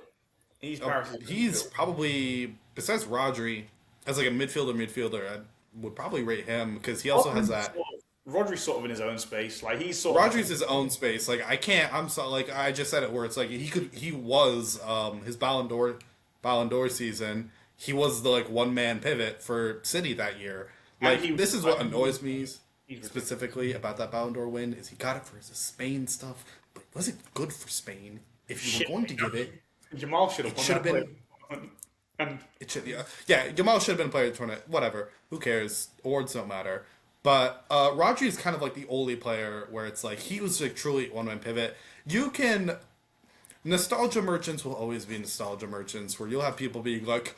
Hazard over Finney? Are you insane? It's like we passed Hazard. That takes action. Hazard. That take is stupid. I passed Hazard a long time ago. I was still on TikTok, as in early in TikTok days when I first debuted that take, and I got lynched in the comments. And I was just like, I mean, I always liked the abuse in the comments. To be honest, I always enjoyed it. I was just like, this is a hot take, really? Like, I don't even see it as controversial. It's a hot take to say Ribéry is better than or is worse than Vinny. Like nostalgia's one of one, but like Rodri, if you want to chat Rodri to Xavi, I do think it's a conversation. But like even then, I don't feel comfortable doing that because like the things that Rodri does, I don't think any single footballer has kind of done. Maybe like there's some really old guys, I mean, like Rodri's who's the like German guy that like Mateus. Maradona would beef Mateus. with in the '80s? Yes, like maybe he would do this shit, but like With Rodri, and I said this to someone during the World Cup. He's basically like people view him as a six. He's not. He's an actual. He's a 4-4. He could play a 4-4-2 number 8, and he'd kill it. Like I didn't know it was a hot take to call him an eight because I was like, have you seen? yeah, Not to be a nerd, but like you see his progressive numbers, you see his shots, like those are you compare his progressive ball, they rank highly for big goal. eights. For eights. And then like yeah, you're right, he's great defensively, don't get me wrong. But like it's like he's I guess a seven, because he does the eight and the six. And he does them both great, and that allows you to play with two number tens. Yep, he's all world. Like I don't like him just because I think he's a prick, but he's ridiculous. Like he is I so good. mean, I think honestly, as like a midfielder, not counting tens, like I'm with this on this where it's like tens are attackers, like they're I just so agree. far removed from other midfielders. I might say he's like probably he might be the best out of it's as 21st century for sure. Like Like Javi is like it's only Javi and Modric to me, and even then, I don't feel now comfortable. I just don't feel I've got comfortable Pirlo. comparing them. I've got Pirlo in that group, but yeah, I get what you're saying. Like Like Pirlo did some crazy shit for Italy. Like he was the best player in that 2006 World Cup, where they just had a bunch of thugs in midfield next to him because Totti and even Totti had a bunch of screws in his leg. Like Pirlo was the best player in the quarterfinal, semi-final, and the final, and then Champions Leagues. He was great. Like he was a joke. But I agree. That's the group. That Rodri can chat to anyone. and I would pick Rodri just because I think he can do the two. What I mean, we've talked about this where it's the most valuable thing you can do as a defender is be such a good defender. You're either so good from the defender The other spot. way. You let the Yeah, other. you're either like Trent where it's like you're basically an attacker, or you're so good as a defender you let your team play with another attacker. If you can Like the do whole, that, you're great. it's like the thing with Van Dijk. It's like the reason why Liverpool could play with both fullbacks going with reckless abandon is because you have him holding whoever's hand at the back, and they will look like Moses next to him. And it's the same. It's a similar thing with like Rodri. Rodri. You have more of those guys. Like it's But yeah, no. But somehow, if you launch the take that the best thing a defender can do is free up attacking space, and that attackers matter more, they start calling you woke. They start calling you an American who doesn't know the sport. They tell you to stick to rugby. I've never watched rugby, so I don't know how I'm supposed to stick to they it, tell but you to I'll stick try. to it. They tell you I to got stick. told to stick to rugby, and I was like, okay, new one, I guess. Are you guys in America as? Are you guys as xenophobic about your sports as the Europeans are with football? Not at all. I think in most parts, if we see like a European enjoy football, a European, we're kind of like, ha, see, you guys are admitting it's better because you guys are like, no offense, you guys have an American inferiority complex, like like 100%. And if we see like, I don't know, if like we see like, I don't know, a Nigerian watching football, we're like, hell yeah, we're all for it. Nigeria is just an example because there's like this guy on the Eagles. I think he's from like Africa or something, where he's like that dude has never played football, but he's a freak of nature. So we love our Samoans here. Yep, Um, yep. it's actually fun fact. Like all the Samoans in the NFL, I think are actually one family. Like it's just one big family. Like Puka Nakua is related to Penei Sewell. Like they're all just like cousins or second cousins. Like they're all related. It's truly just one. Like well, it's like one It's just one family, and clan. they all go to the NFL. That is funny. This is just one clan, all from the same set of parents, and it's just like No, somehow. truly, it's like one lineage has just made the NFL their home, which is great. I mean, listen, But I love the sport. Like I first stumbled upon it in Super Bowl 49, and I was just like, yo, this shit's sick. Like, you mean just people are just running around beating the shit out of each other? And obviously, when you get older, there's tactics involved, but it's like, fuck, This shit's fun as fuck. I don't remember how I got into it as a kid. From like literally, my first memories are of watching football. I had like a football plushie when I was a baby, so I was just look. Born in Texas. There was no choice of the matter. It was gonna happen regardless. But like as now, the thing I most appreciate about football is like that tactical side, like that coach side. I'm big on Coach FC. Like I think coaching in You're a football massive nerd when it comes to this stuff. massive. Coaching matters more than anything, man. Like true, I don't think like in football coaching, like if you're a good coach, I think like if Shanahan, for example, if you're like one of the like if you're a Pep Guardiola level coach for football, I think you can guarantee your team 10 to 11 wins a season just by being that good. Like coaches have so much leeway or strength over the game that a way no other sport does. And I guess this is how we're gonna segue into American football. I Is was going to say that's probably like a very nice entry point. nice segue, and we can, I guess, we can talk about You either. have to Well, we start can with talk. the Cowboys. They're on your bloody screen. I was gonna say, I was like, normally, I was like, this would be a leeway into talking about naturally Mahomes, but we can also talk about the Cowboys with this because Christian Parker, UDC for the Cowboys, comes with the Fangio system. I'm really excited to see what he brings into this team. I haven't got a chance to watch the All 22 of the preseason game yet, and I also know it's a preseason game. How much are they going to really reveal? Like, the starters don't play in the preseason game. Am I still going to watch preseason football at All 22? They not play Absolutely. at all now because I remember when I first started, they would at least like They'll, like, the rookies will get, like, a drive or two. Like, that's how, like, pointless it is. Which, like, to be fair, American football is both medically and then is also described by the players as imagine you get into a car crash every week. So these guys, like, they're playing for nothing, they don't want to even go then you for get it. psychopaths like Tom Brady who's like, no, it's football season, you have to play, and this is like, And it's- you're ill. yeah, Tom Brady's a sicko. He is sicker, and he's sicker than Ronaldo. He threw away. I'm so glad he's going outside. I don't know if you've kept up, but he's like fake beefing with Logan It's Paul so for funny. and I'm so happy because it's so dorky, but it's not like it's not like tacky in a Ronaldo way where it's kind of lovable. It's so dorky, and it's like, you know what? Look at Peyton Manning. All he does is do his nationwide commercials and hang out with his little brother. But yeah, the Cowboys. I'm pretty. I'm moderately high. Last season, I was not very high on them at all. I think I said 7 wins, which is what they got. I said like maybe like what Pickens and Lamb if they get a couple breaks their way they could like sneak into the playoffs, but it was like I didn't really rate them. This season, Quinn and Williams, Caleb Downs. I'm ridiculously high on Caleb Downs. Also an Ohio State fan, despite going to Indiana University. How did that happen? I grew up a Buckeye fan. By the time I went to You Indiana, realize that well, when I most went to people have Indiana, no idea what that means. no idea what it means. Okay. Imagine being I guess it's United because like the United's just easiest because they're the biggest club. But like, imagine if United was also still successful. Like, and okay, actually, yeah, this is good actually.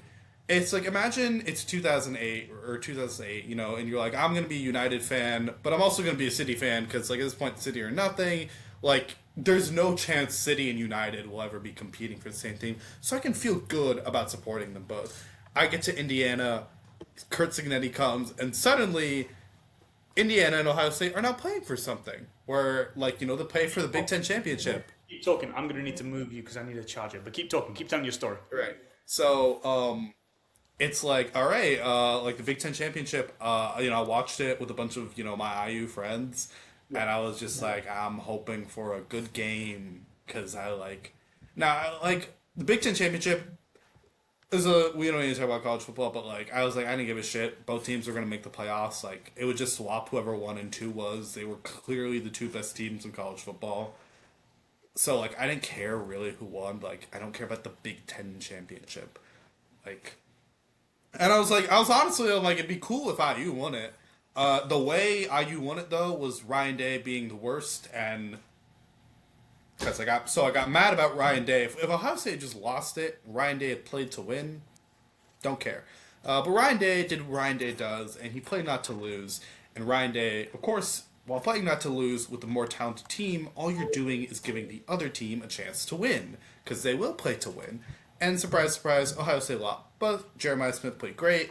I actually got into You a love fight him, because don't you? I remember that from last year. yeah, someone punched. Well, someone was talking shit about him at this like party I went to. So I kind of like threw like a beer bottle at him. I was like, "Shut the fuck up, Jeremiah Smith."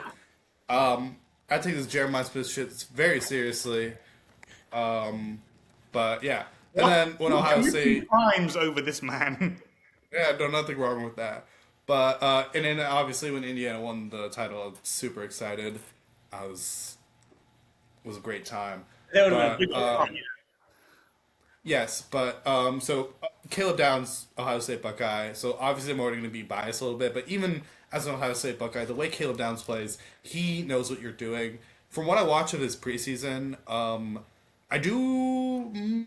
His preseason just looked like he was like, okay, I'm in the NFL, I'm in the NFL, I'm in the He's NFL. got the same birthday as me. Well, not the same year, but he's 2 years younger than me.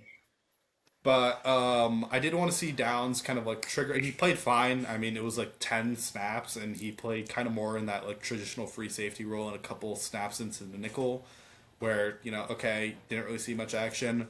I was like, okay, like I can't really like this is kind of just film to film, like nothing. There's nothing I can glean from this. I thought sometimes it looked like he wasn't entirely sure in his initial prognosis, which I think you should always trust. I mean, he mentions this in all the time in college and high school where he gets like bored because he's like, especially at the college level. I don't know if you've seen some college quarterbacks; they just can't run like real NFL offense, like or real, not even real NFL, real college offenses. So, like, if you're a defender, sometimes if you're not in the front seven and you're not getting there, Caleb Downs is like, yeah, I just get bored. It's like I know what you're doing, I just get there, and it's like slow to him. So, but also the preseason doesn't fucking matter. Weren't some people calling him the best player in the draft? Like, just Yeah, regardless. I mean, just straight up, I would say 100%. I think I had him number one on my big board, and then in terms of like, I take into account positional value as an economics major, data science major. Surprise, surprise, I believe in the math. I think I had him as like number three for positional value weighted, with Ruben Bain and Fernando Mendoza ahead of him. But yeah, I mean, the fact that he fell to Dallas was a dream come true. And I'm like very excited. So I think like, okay, you have an, I think All Pro day one. Like, yeah, that might be like too high, but like he is that good. I like he can play the nickel, free safety, strong safety. Quinn Williams as a defensive tackle, I think is just is also like not one of one, but he's like really good as well. Really strong. I remember watching him for the Jets because of Rodgers. He's legit good. He's legit, and with the Jets, they are when Saleh came, he moved his defensive tackles into a different front. So there's like attacking fronts and there's reacting fronts. They moved so kind of the way to think about it, or the easiest way to explain it. So if you want your defensive tackles to either just like immediately penetrate, like just get upfield as quick as possible, or you can have them just like stifle the linemen and then they react to like they close the gaps that way. When Quentin Williams was an All-Pro, that's how he was playing. He was playing the former style where he was just kind of getting upfield. And when Saleh came, Saleh likes his defensive lineman to do more of the reacting. And so Parker has mentioned that, especially looking with Jalen Carter in Philadelphia, because that's where Parker comes from, I expect to see Quentin Williams come after the quarterback more. It's what he did when he came to Dallas, and he was ridiculous. I think he led the NFL in interior pressures from the time he came to Dallas, or he's very high up there. Kenny Clark as well is a pretty good. He's nice. I believe he's nice as well, especially as a pass rusher. In terms of the line, Williams works a bit better, I'm guessing. right. We did lose out on Osa Adigizua, which for a third rounder is like I didn't love that, but fine, I guess. If it wasn't a scheme fit, it wasn't a scheme fit. I really liked our draft. I thought you got a lot of players who I think have a pretty solid chance of contributing day one. Obviously, Downs will be the starter day one. I think could be all pro. Malachi Lawrence might be a little further away, but as a wide nine designated pass rusher, I think he can give you some juice. We added Von Miller, so hopefully Von Miller wants to just kind of impart some wisdom. I hope we bring back Jadeveon Clowney. I thought he was the best pass rusher we had last year by a pretty healthy margin.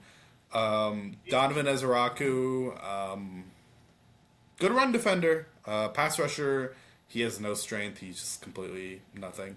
Just overall in the defense, there's enough pieces, and I think highly enough of Parker in terms of just naturally what is like, do I agree with like what he's talking about? And I agree there's just enough pieces with Overshone and Williams and Downs, and then you have the wild cards with Barham, Kobe Durant. Siobhan Ravel has been in camp, and he can trust that knee.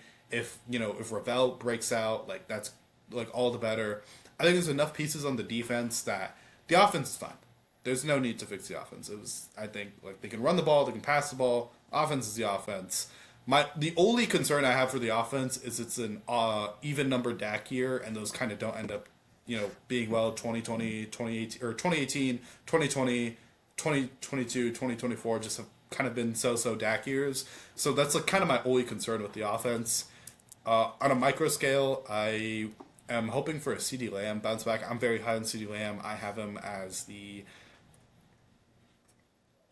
maybe like number 2, number 3 receiver in the NFL right now. I think it's all his issues are just in between the ears. Like when he's on it, like he can just take, like he is such a smooth route runner. My comp for him as a player has been like Jerry Rice, which is like, oh, it's Jerry Rice. But like in the ways like he moves, it's like he's just always open.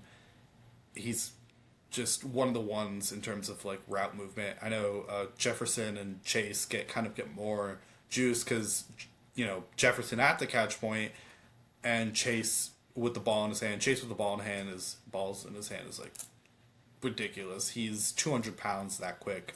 Might be the fastest player in the NFL now with Tyreek Hill kind of out of commission. A-Chain's there, but like A-Chain is like 120 pounds or something. Jamar Chase is like a bullet. And Jefferson is got glue for hands, and then also his eyes he can do this weird thing where, so we all naturally have like a dominant eye. Based on what Jefferson is tracking, he apparently can switch his dominance in his eyes.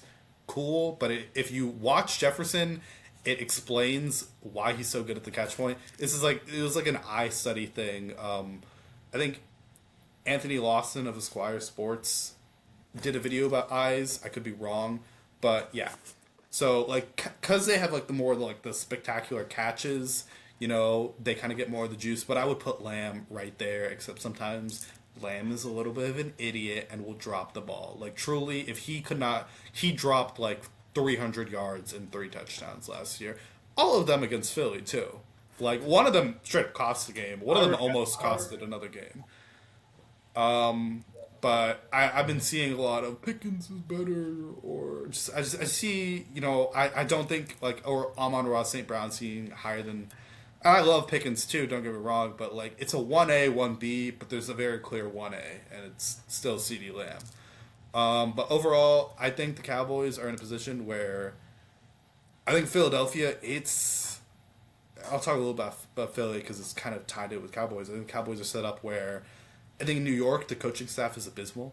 I think they brought in a bunch of guys that were old and washed up in their ideas in 2018, and it's 2026.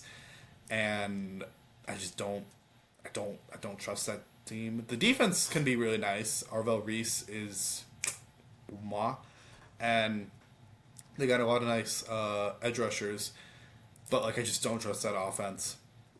I don't trust Jackson Dart. I don't trust Jackson Dart to stay healthy, let alone be good. I don't think he's very good. His footwork was a mess. I've heard from training camp, it's looked a lot better. I want to see it to believe it. But his footwork was abysmal last year. If Harbaugh can fix that, it's a step in the right direction, but he also needs to fix Dart's other, I think, glaring issue. His footwork was abysmal. That was, I think, one issue. But the other issue is he needs to stop putting his head down. He needs to stop getting himself out of games, especially with concussions. They not only obviously concussions, just medically very dangerous thing, but once you get your first concussion, the second one's a lot easier.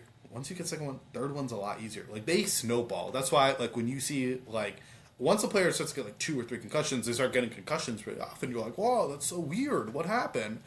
It's just because that's how it works. Once you get like two, like that's why like everyone is so amazed that, or not amazed, but like it's, I don't know why Tua is still playing. Like he's at like documented concussion 7. Who knows how many undocumented? It's the same. Like he could. It's the same thing. It's slightly related. It's the same thing in boxing. Like when a guy gets knocked out for the first time, the second one's a lot easier. Like it's just not as hard. The brain switches. Blows to the head are weird, where it's like, it's like once you get it, look, it'll hold out for a while, but once it happens once, it keeps happening. You're cooked. But yeah, I don't like. Listen. I don't go into the old tape like you. I just watched Jackson Dart and I thought, this guy's a bit shit. And he's sort of riding off of the fact that he runs and has a crowd pleasing style. But the guy is shit. I didn't feel very nicely. Neighbors is really good as well. I thought he could have maybe snuck in. Yeah, but he did break his leg in half. He looks fine, but again, I want to see week 1. Washington, I don't rate Dan Quinn at all. I like I like a lot of the additions they made actually in a vacuum, but Dan Quinn is just not a good defensive coordinator. He can set you up to kick ass against like 20 teams, sure, but the 12 teams you need, or 11 other teams you need to beat to win a Lombardi in this league, Dan Quinn is just not set up to beat that. And I mean, the offensive infrastructure is still Jaden Daniels and Prey. Like it's even then, I'm not very. I don't know what you think of Daniels. Obviously, again, yours the tip. I'm pretty high on him. You think? I think he's a bit daft sometimes. I don't know what it is. I think he's still. Okay, I think so. I guess about the 20. I think May's the best one. I'm pretty high. May was like my QB1. I like Drake May. I was too much of a pussy to put May over Caleb, even though like I felt that way like on my board. Like I felt that way in my heart of hearts, but I was too much of a pussy to put May properly over Caleb. Alex Jones. But Caleb, I would say Caleb and Daniels I feel pretty similar about, where it's like I think there are a lot of things they do really well. And the stuff that Caleb does is it's special. Like if there is anyone who gets the Mahomes and Rodgers comps, it is Caleb Williams. But I don't even think that's fair, because I think what he's doing is stuff that like we've never seen them attempt to do. Like I'm sure, I'll give them the benefit of the doubt. It's Mahomes and Rodgers. I'm sure they could do it, but like Caleb's actually got the gall to do the shit he does. And his footwork. Watch Caleb, and I just think he's too prone to doing some dumb shit, man. He is. His feet. I'm a big watch the feet. The feet, not in a foot fetish way, but if you watch tape, and especially if you scout like I do, you start to just use terminology that just sounds like you have like a fetish for like you got to talk about. It's like, oh, this guy's got a lot of girth and tonnage on him. Like it's like you want some bit. I see a guy. It's like, oh, he's got some muscular arms. Look at those arms, those fat arms, man. Like for like a guard, you want those short, fat, stubby arms. It's like you gotta like. It's like you just talk about these guys, and it's like it's such an odd terminology, but that's what you have to do. But Caleb's feet are really erratic. His hips, but his arm, it might be the best in the NFL. And Daniels obviously as a runner is, but I would say Daniels is like kind of in my top 10, and I would lean Caleb over him just because I think Caleb's arm and Daniel's running ability. I kind of lean Caleb's arm, and Daniels is also like 6'4" and like really skinny. Like, yeah, he's not built at all. And my main concern was with him overall as a prospect. Like there were other concerns with him, but my biggest one was like, yeah, and he also takes some really comical hits. He hasn't done that as much in the NFL, but like at LSU, he was like trying to hurdle over defensive tackles and then getting caught and then like put down in the ground. And he would bounce up fine, but I'm like, dude, how much do you want to do this? And it showed. Like and Washington is not making it easy. The offensive line is a little patchwork. The run game is non-existent. Terry McLaurin is a fine deep threat, but that's kind of all Terry bit McLaurin older is as at this. well. He's He's not. He's pretty not. old, and he was never a great athlete to begin with. Something that people really conflate in not just football, but a lot of sports, where it's like they think if you're the more athletic you are, the more prone you are to aging badly. But I think it's complete It's the opposite. other way The around. more If you're a slug and you get even slower, it's like, well, now you're even more of a slug.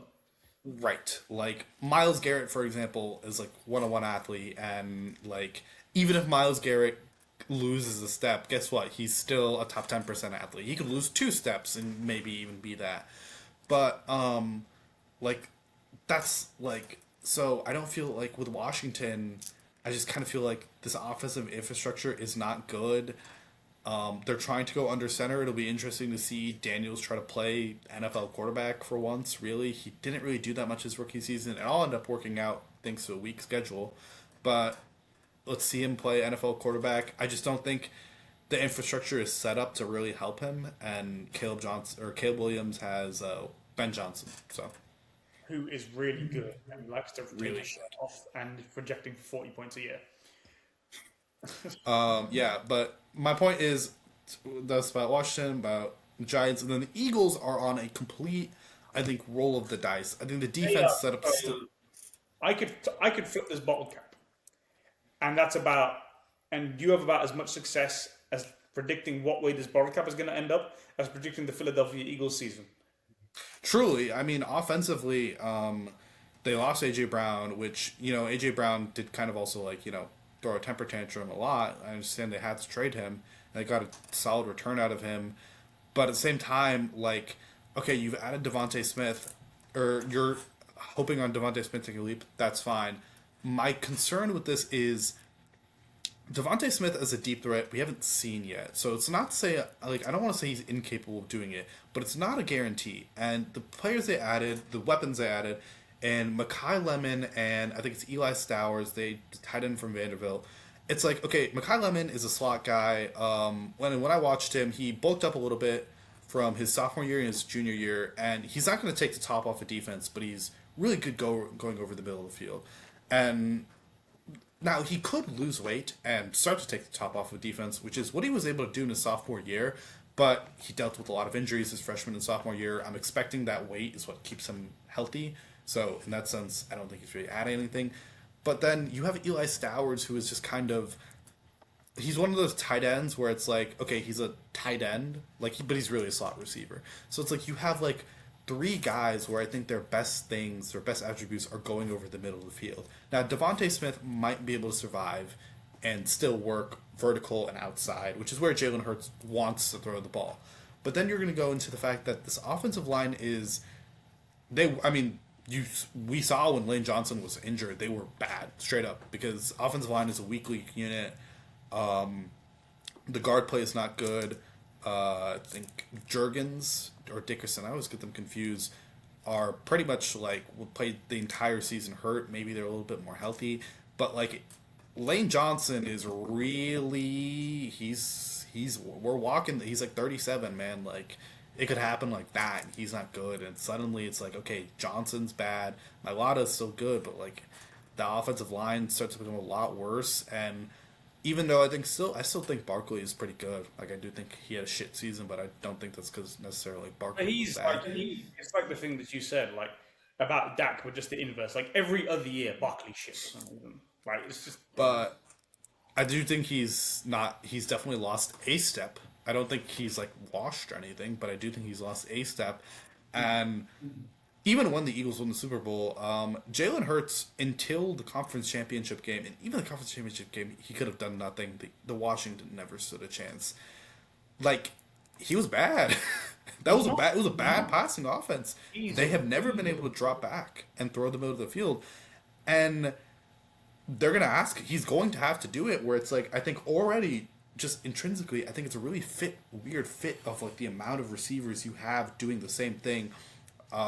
Kind of on a tangent, it's like my issue with Drake London and Kyle Pitts in Atlanta is I think the regions Drake London operates are the regions you want Kyle Pitts to operate, which is really annoying because I like Kyle Pitts a lot, But like you saw when London was out, it's like Kyle Pitts starts to put up numbers. You're like, oh, that's so cool. How could this happen? It's because like, well, now it's just him doing that thing, where it's like you can't have too many cooks in the kitchen, and I feel like Philadelphia has that problem already with Stowers and Lemon, and then I feel like you're adding in the fact that not only you have too many cooks in the kitchen, it's a kitchen Jalen Hurts does not want to enter. He does not want to throw. No, he's He not doesn't even. want to throw. Like, he's just there. He just like He's like the waiter. Yeah, he just wants to just like lob the ball over deep, and then you add in. Not only is he's like the Packers QB coach or something, who is like literally this is his third year of coaching in the NFL. Like if he's got it, he's got it. But it's like I know nothing about this guy, and he's going to have. And the offensive coordinator, Sean Mannion. Yeah, Yeah. yeah, and he's from Matt LaFleur's system, which is from the Shanahan system. So it's like you're going to be asked to throw over the middle, and I think it's already going to be kind of difficult, and you haven't done it yet. Like you're going to be asked to play quarterback, and I think this is the worst the offensive infrastructure has been. Like Jalen Hurts has not shown me he can do this when the offensive infrastructure was great. I don't want to bet on him being able to do it now, especially with an unproven offensive coordinator. Like, and there's a good chance that even though like the offensive coordinator is shit, like Patullo was shit. Don't get me wrong. I will give them that. Patullo was nothing. I remember watching where it's like, okay, Hurts is bad, but then I'm like, okay, hold on. They're running a blitz, and there's just no quick developments. Like, there's no easy buttons for Jalen Hurts to press. Like, it's like Patullo, okay, Hurts is not helping you out, but you're not helping Hurts out. But like, even like with Kellen Moore, and Kellen Moore, in my opinion, is like a coach where it's like, the players you have, Kellen Moore will get what you have. Like, if you have an offense that like personnel wise is top 5, Kellen Moore will make sure they're top 5. But he will not elevate them, but he will not detract them. And hold on. My mom's. It's fine. So, as you can all see, this is why I got Anish on. He can talk and talk and talk about the NFL all day long. He's brilliant. Because I enjoy it, but I'm not deep in the weeds of it. But this guy, he spends obscene amounts of time watching the tape. Too much time. He follows the entire league, and he understands the tape and everything. He's brilliant. So, yeah. I mean, on Jerry, yes. He didn't like to run motion, and he doesn't like to throw over the middle of the field. And he doesn't like to just get under center. Like, he likes to stick in shotgun. Which, if you play Madden, you might like shotgun, but under center. I think in terms of who does the best of kind of divulging, because the issue with the NFL is they use a lot of their own terminology. But I think if you want to start to get into this, Greg Olson is a really good start where he kind of explains he dumps. I don't want to say he dumbs down these concepts because I just don't like the inherent nature, but he makes it more palatable to if you don't understand football. But if you look at what the Seahawks have done is what the idea basically, if you're a good offense, is you want to just make sure your runs look like your passes. So it's obviously a lot easier to do under center because inherently running out of shotgun is just naturally disadvantageous. That's sort of why the Ravens it's if Lamar's under center, Derrick Henry's getting the ball. If he's not, Lamar's probably going to pass. Right. And the shotgun, the big caveat with that is if you have a quarterback like Lamar or Allen who can run the read option and just tuck in and run either power read or just straight up RPO. But yeah. So in the sense of I think the Eagles are really set to have a great defense. And then offensively, I'm not sure. And already defensively, inherently, is just kind of naturally just really hard to be consistent year in, year out. It's just just hard to do because you're kind of always reacting to what the offense is showing. You're never going to be the one, on the front foot. That's why quarterbacks, wide receivers, that's why we care more about offenses because offensive, one, more fun. But two, it's been the more predictive one. Like offense, regular season success is pretty much tied in directly to offense. It's a lot easier to hypothetically outscore your opponent than just kind of keep your opponent score. Because unless your defense can score, they're still at the whims of their own offense. So I would lean the Cowboys to make the playoffs and be a little dangerous in the NFC. The Seahawks, I do think have lost a solid amount of role players, and in Clinton Kubiak, I think they've lost a really good offensive coordinator. He's really good. I really like him. And they lost Kenneth Walker, who I think really came along towards the home stretch of the season. So I don't think they'll be as good. I still have a lot of love for Mike McDonald. For the most part, when I say offenses, for the most part, the most fun, Mike McDonald's was the exception because I think Kirk Cousins actually talked about this when Atlanta was playing Seattle, where the way, like, Mike McDonald just kind of breaks the rules. Like, if you're a quarterback, it's like, okay, if I see this look from there, I'm expecting this. And Mike McDonald's like, no, I'm giving you this, actually. It's a lot of trust on his players, truly. But, so I still think they'll be able to be, like, a formidable team. In the NFC South, that entire division is a nothing division. The Panthers are pretty much, what am I guess, I don't know if I can call him a mutual. I'll call him a mutual. He's a mutual. Blue Sky, Matthew Spanauer is like week 3 for the Browns for Browns Panthers is a must win. And he's right. And they've already been hit by the injury bug. Atlanta is throwing out Tua Tagovailoa.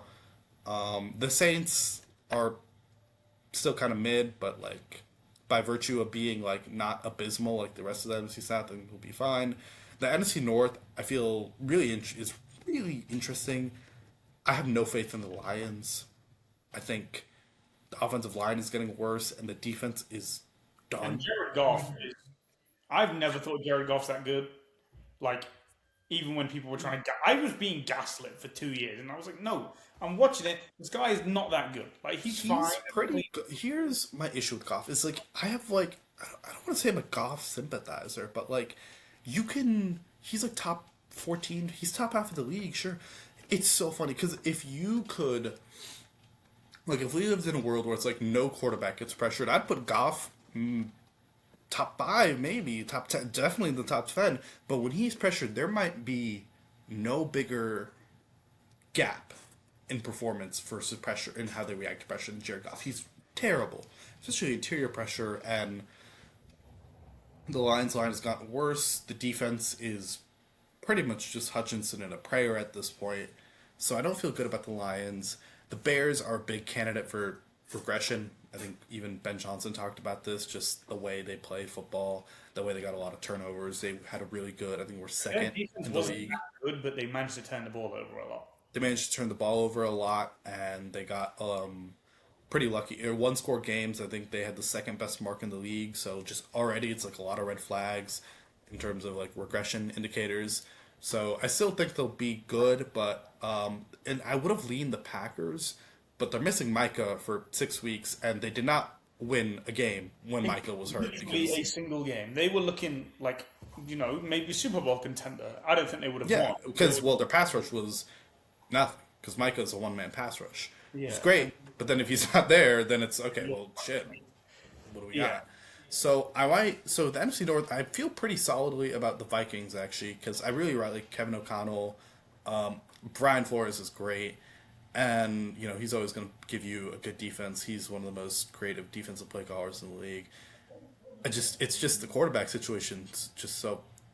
I mean, I like Kyler, and I think Kyler will be an upgrade over J.J. McCarthy. Yeah, will it be enough of an upgrade to make them proper contenders? They won 14 games with Sam Darnold, but they were still never contenders. Like, they were still, like, it's like they still didn't have a way to counteract Sam Darnold's weaknesses in a way that the Seahawks did with the power run scheme and a lot of 13 personnel. So it'll be interesting. So I think I actually have the Vikings being the NFC North champions, but in terms of like how I feel about the Cowboys, I think if I wanted to be really high on them, I could say like they might be my second pick in the NFC, where I just think that the offense is so damn good that the defense needs to be normal, and if it can be normal, that'll be enough. The Rams are all right, man. Like I don't. They're the Rams. But they'll be a great. I'm gonna talk up the Rams a lot, just so when Mahomes beats them in the Super Bowl, we can really be like, oh, they beat one of the great teams again. Like, the Rams, like they have a they have a lot, like a lot. I don't. I don't remember, at least in my lifetime, I don't think there's been as on paper a stacked team as this one, where the coach is great, the quarterback is good, the Oh, weapons where got a running game. now the weapons, the depth I'm a little worried about because I didn't think Adams Adam had a lot of touchdowns, Hooker is but I thought that came a lot from red zone targets, and I don't think he himself is like that great anymore. Like if Nakua went down, I think it yeah. get I really agree. scary, and Nakua has had injury issues, so I do think that is something We to also be. saw like Adams without Nakua when he was in Vegas, and then when he was in New York, he wasn't very good. So I'm a little worried if in the playoffs, like if Nakua goes down, then the Rams become really like. Now, granted, they still have Sean McVay, so they might still be fine. But if Nakua were to go down, I think that could be like that would be the one chink in the armor. Defensively, I Miles Garrett on himself can drag teams into being whatever, and they've added. They were already really good front four at getting pass rush. They've added Trent McDuffie. They've added Jalen Watson. They might end up getting Aaron Donald as a And they tertiary. might end up getting Aaron Donald as well, who I mean, I'll be where I kind of just don't expect. I don't expect him to be Aaron Donald, but I Well, do expect him to be on pass rushing downs to be ridiculous. Which if you told me I mean, that he comes in and he's like, I'm gonna play on like when it's like third and long, or if it's like you're running the 2 minute drills and I get to just pin my ears back and run. If you tell me he scams double digit sacks that way, or not really scams because it'll be ethical, but if he like gets like 11 sacks that way, and just kind of like where it's like it's an ender on like third downs where it's like okay, there's Donald on like Donald coming from the middle, Garrett on the right, even if he's like 80% of Aaron Donald for for those little stretches, it's just like, and you have Miles Garrett, and it's like, well, and you have Miles Garrett who's still at the peak of his powers. So like I don't really see a chink Mike, in the armor. The run game is good too. They have a good 1-2 punch, and they have a good offensive line. The chink in the armor is Nakua goes down truly, and it's a really good defense they're facing that can actually stifle, who can stifle McVay a little bit. That's kind of the only way I see chink in the armor. Or Stafford's arm is completely shot. Those are kind of the only two ways. But onto the AFC and specifically onto one number 15 in Kansas City. I feel pretty good. I think. Did I say it last year? Did I say they would come out of the AFC? I don't think you Probably did. did. I don't think you did. I actually don't think I did. Because but I do think they will. We did this around this time last year. I don't think you did I don't because think I did. you didn't like the fact that they didn't have a lot of weapons, and you didn't like the fact that they just were a bit beaten down, lack of real Yeah, blitz. I think I was like. And if you I did pick, don't. you were very. It was more I like was very much like it's because it's been them for 3 it's years. Mahomes and it's Andy Reid and it's Like them. I am actually I would have said just because it's my home. My opinion with Kansas City is I think Ray Reid is. You think he's I'm done? not on coaching. I think Reid is done. Like I think or in terms of like I hate his play calling, his refusal to get under center, his this RPO gimmick. Like I think hopefully with Bieniemy coming back and from what I've seen of camps, the Chiefs are actually going to start to get under center and just start to run the ball a little bit, especially with Kenneth Walker back there. Maybe they'll be like, "Hey, we paid money for him. We're going to go do it." And I think this offensive line is great. I think it's like the weak spots are like players that I think are like fine starters, where it's like if that's your weak spot, it's great. It wasn't awful. It's just that they were hurt a lot. They had their left back They were with Yeah, whatever. well, Josh Simmons had some He had some personal weird- injury. Yeah, personal issues. So it's weird. Hopefully, that's whatever it is, it's resolved. And he's back because when he played, he was great. Really, I was a big fan of that pick. And if he plays, it's like okay, we got a really good front five. You got Kenneth Walker back there. It's like okay, and the blocking was great even without Simmons at time. It was I think They were like number 2 in yards before contact. The issue is they are the worst in yards after contact. They were the least explosive run both this year and last year. They had no, like, it was genuinely like they had a guy who ran a 5-second 40-yard in the back. They had Kareem Hunt and Isaiah Pacheco off an ACL. It was nothing. It was ridiculous. It was not like it was like there were multiple. There were like probably 10 college teams who had better running back rooms than that. And I just think people are not understanding how big of an upgrade that is, going from that to Kenneth Walker. Who's I'm like not top. like, but I like running backs, but I also don't generally think teams should pay running backs a lot of money. And I'm saying on the receivers, like if you have a good run game through a high level offensive line and a quarterback, you can almost get rid of anything else. But it's a bit different when your running back is genuinely a sloth. Right. Like, where it's like, it's a 32-year-old, which is like in running back years, like, yeah. And then a player who was not that fast to begin with off of a mangled knee. It's like, okay, all right, cool. We're being unserious. And then to mention, like I mentioned, we're running out of shotgun all the time. So you're already making life harder. No momentum. And like when they run a duo behind Trey Smith and Creed Humphrey, that's like probably the best run blocking duo in the NFL. And if they do that, like with Kenneth Walker, and then he can also not only actually hit those holes that the offensive line will give him, is he can make magic happen. Like occasionally he'll turn a 5-yard gain to 50. So it's like, I think the running game has a really strong chance to actually be respected. And I think that will free Mahomes enough up to finally not have like, where it's like his numbers look like shit. But I'm like, guy, anyone who turns on the tape, it's like, no, he's still really fucking good.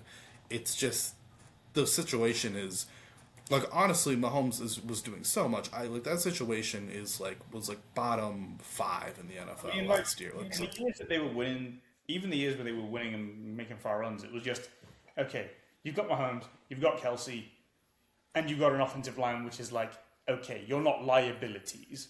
And that's it. Like, the weapons were genuinely right. And even then, in what was the year they won the second Super Bowl? 23? 23, Kelsey was not as good anymore. Yeah. In 22, Kelsey was really good. But after, like, the last 2 years when they made the Super Bowl, obviously the one they won against the 49ers, and then the one they got blasted against the Eagles, Kelsey wasn't that good. Like, he had decent playoff runs, but he wasn't very good. Right. And, like, the numbers show it. Like, 22, Mahomes was... That's why I consider 22 Mahomes, where it's like they gave Mahomes like one guy. They said, "Here's Kelsey. That's all you get," and he's like, "Cool, number 1 offense." Like MVS, Scantling, and like there was a few other bums in there. Like Juju Smith-Schuster. Like, we're not being serious. And then you had, and even now, they're still not being serious. Like Xavier Worthy, Tyquan Thornton, Cyrus Allen is like good in camp. Maybe he turns into something, but like the receivers are still unserious, and that's still in the long term. I have concerns of like what are they, especially on the defensive side. I still think they'll be fine. I like swapping out McDuffie with the name's blanking with me. The LSU corner that they drafted. I mean, Delane. I really like him. And then also always had pretty good DBs that they drafted out. I mean, it's the way they coach them, I think, or the way Spags coaches them, where if you can like press into your man and you can just mug him up for 2-3 seconds, Spags is like, we'll get pressure back then. Chris Jones is still Chris Jones. Like, he was still doing his thing. I think they let Leo Chanel walk, which I think is a little unfortunate. I thought he was a really good Sambacker. Not a lot of Sambackers left in the league just because we're shifting into a 4-2-5. The Sam kind of gets cut out for the nickel. But, I thought Chanel was still fun. My issue, I guess in the long term, is like the GMing of the team has like not been very good. Like they haven't addressed the receiver position at all. The guys they pay for the most part, I'm like, like that. And even then last year, like, look, if he could just, like, Kelsey is so weird because I'm trying to be like, okay, Kelsey is like, just has to be like a guy. Like at this point, if the running game is good enough, he doesn't need to be the guy. He needs to be a guy. And he is a guy. He's honestly still a pretty good tight end. He's still relatively good, The issue is when he asks for the ball, it's whenever his low lights are just the lowest of lights. It'll be like the ball hits him in the end zone on 3rd and goal or a second goal or something, and not only does he drop it, he then drops it in a way that it Guys, careens up, and the defender just gets a free pop up. So it's like, okay, now you not only taken 7 points off the board, we just don't get points now. they've got a free 20 yards now. Like, well, Yeah, so like whatever. if Kelsey can just be less disastrous with his, and he's looked, I don't know, maybe the marriage will give him a little bit of a boost or something. I don't know, tacky ass marriage. Getting married in Madison, it's the straightest wedding of all time. They're the straightest couple of all time. Like they're so aggressively straight. Like truly, if you said like if you're like ChatGPT, generate me straight white man and straight white woman in America getting married, boom. Like they're getting married in Madison Square Garden, and Adam Sandler's officiating. Okay, man. Like it's tacky, but not in an endearing way. It's corny. But Like not like I define corny as tacky but disgusting. yeah, that's pretty good. But yeah, with the Chiefs, I'll still lean with them because with the Ravens, I mean, honestly, the Ravens, I feel like you'd be pretty happy about. The offensive line should be a little bit better. They lost Creed Humphrey, but they gained Ione. I like the Minter hire because he did well with the Chargers. He did well with the Chargers. I feel really good with the defense there, especially with Kyle Hamilton to play around with. And I think the offense with Lamar, if Lamar doesn't get hurt or sick or whatever the hell, will still be. He's not dependable, man. He is Nick. He gets sick at anything, but then you like see the system of Victorian child. Yeah, but then here's the thing: you ever see like Lamar, like what he eats? It's like Baltimore gas station food. It's like, yeah, no shit, your immune system is nothing. God, what? I don't know. The Bills, I just don't like the process of firing Sean McDermott. You hire the offensive coordinator. Hire the offensive coordinator. I just think that if there's a football god, they'll be punished. Allen is still really good. He'll probably drag them to the playoffs just because of Josh Allen. I think he's the least likely between him and Lamar to get a Super Bowl. I don't trust the Bills organization. I don't trust the Bills organization, but I don't know how much I trust Lamar. I don't know how much I trust Lamar to play long enough. That's also. I mean, again, I'm not saying that I think Lamar. I'm not even saying I think Lamar will win one. I don't know if he will, but I definitely don't think Josh will win as well. It would be a lot of. It'd be a great legacy boost for Mahomes if neither got to the Super Bowl. Like we're running the Michael Jordan arguments. It's like you see Tom Brady's watch. Aaron Rodgers got rings. Peyton Manning got rings. Eli Manning got rings. Look at Mahomes. No one got rings on Mahomes' watch. Only Jalen Hurts somehow. All right, look, we only got BJ. Look, we went 1-1 against our Eli Manning. Okay, we didn't go 0-2. Yeah. But in the AFC, the Chargers, I'm really disappointed in. Where I thought I thought they could have really made a step. I love the Mike McDaniel hiring. I think that can be really fun. They had a lot of money to play with at free agency. They did nothing with it. Like additions, they didn't add enough. They lost out on Jesse Minter. When it's playoff time, though. You can't seriously trust Herbert to not be teared at come playoff time, though.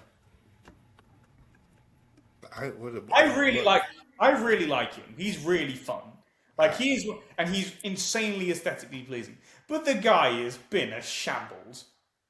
I think the Texans game was not good, and then the Patriots game was not good either. He's really on thin ice. I give him no one. Obviously, the normal fan doesn't. I give him grace for the Jags game.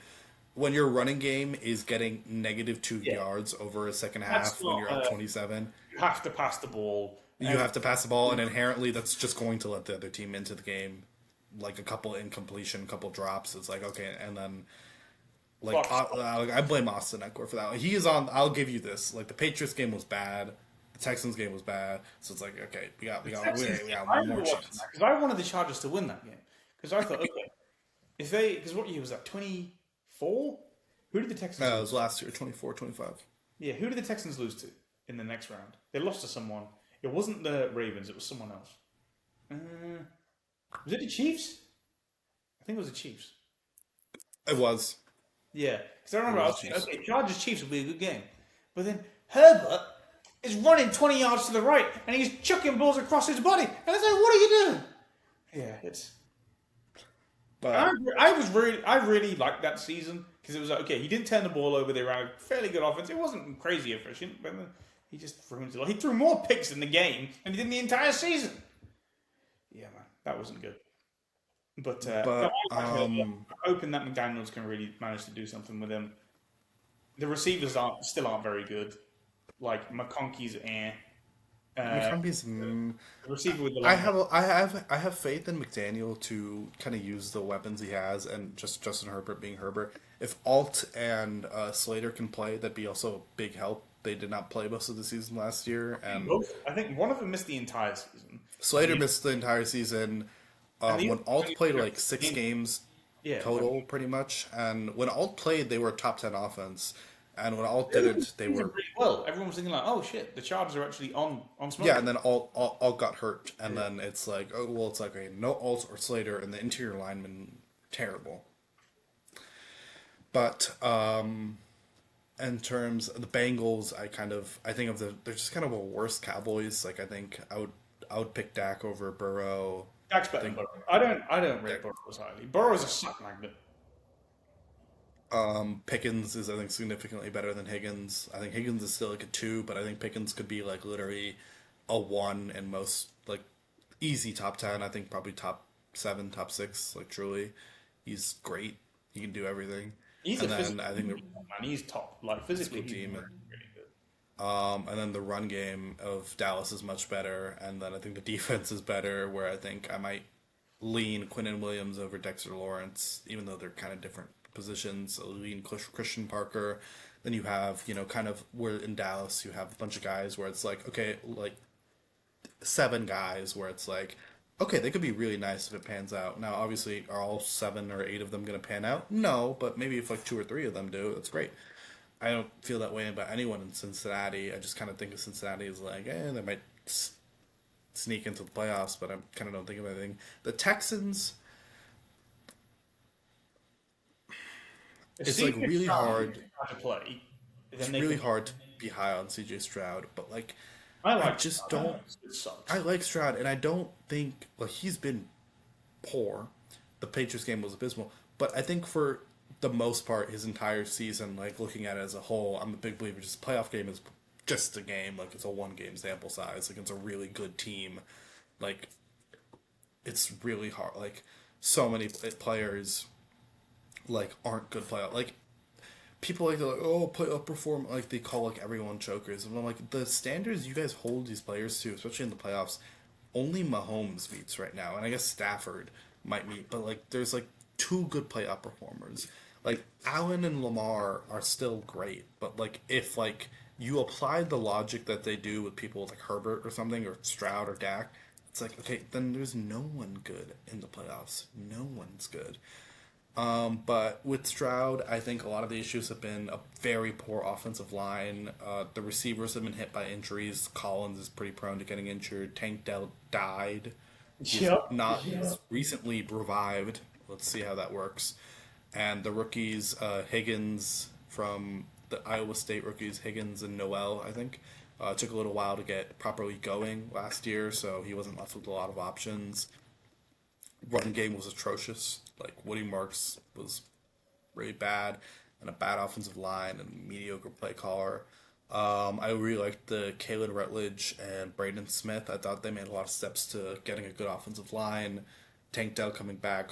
Hopefully Nico Collins can be a little healthier. I'm like, look, I think there's enough pieces that I think if Stroud can put together like back to where he maybe not back to his rookie year, because I remember like his third down rate is, I think if you ever want to look at like unsustainable success, look at third down, like the third down success rate, and look at third and long success rate, because he was bailing them out his rookie year, and that's just not sustainable. Just like to bail out like 60% on third and longs is just, you can't. That's not going to be year in year out dependable. You don't want to get to that situation.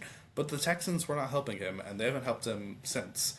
It's just now he's not converting at a ridiculously high rate on those like bad situations, so he looks worse. So I do think it's a little bit better if he's also going to be playing for nine figures. Like, let's be real, he's playing for $300 million this season. He's entering contract extension territory. So I would say on paper, I think the Texans are the best suited in the AFC. The Broncos, I'm a little less so on, just because I don't rate Bo Nix as highly, although he's still got like his quirks. He's a really good runner of the ball. He's really physical. He's a really elastic athlete. But he's coming off an injury, and he's also the Broncos were like 10-2 in one score games, and that's really high. And just that's like, okay, I'm raising an eyebrow at the Broncos, but the Patriots I think are fine. I think they'll be like a playoff team. Contenders, I don't think they're there yet. And I think for the bad teams like the Browns, Dolphins, I think they should do what I do, and they should turn on Arch Manning tape. I think you will be pleasantly surprised by Arch Manning tape, actually. It's a pretty fun quarterback class all around. I'm very excited for college football to come back, and I get to watch people younger than me succeed, because that's kind of, as a senior in college, where I'm getting to the point where it's like, if you're older than me and I'm watching you as a prospect, I'm raising my eye. There better be a good reason for this. How So about my old friend Aaron? Is he done? Nah, they're done, mate. They're shit. they hired Mike McCarthy. It's so over. They might win like 5 games. Like, He should have left. He should have retired. I don't know. I don't get why he didn't. Like, what is the goal? What are you accomplishing? Because you're not winning Like, it.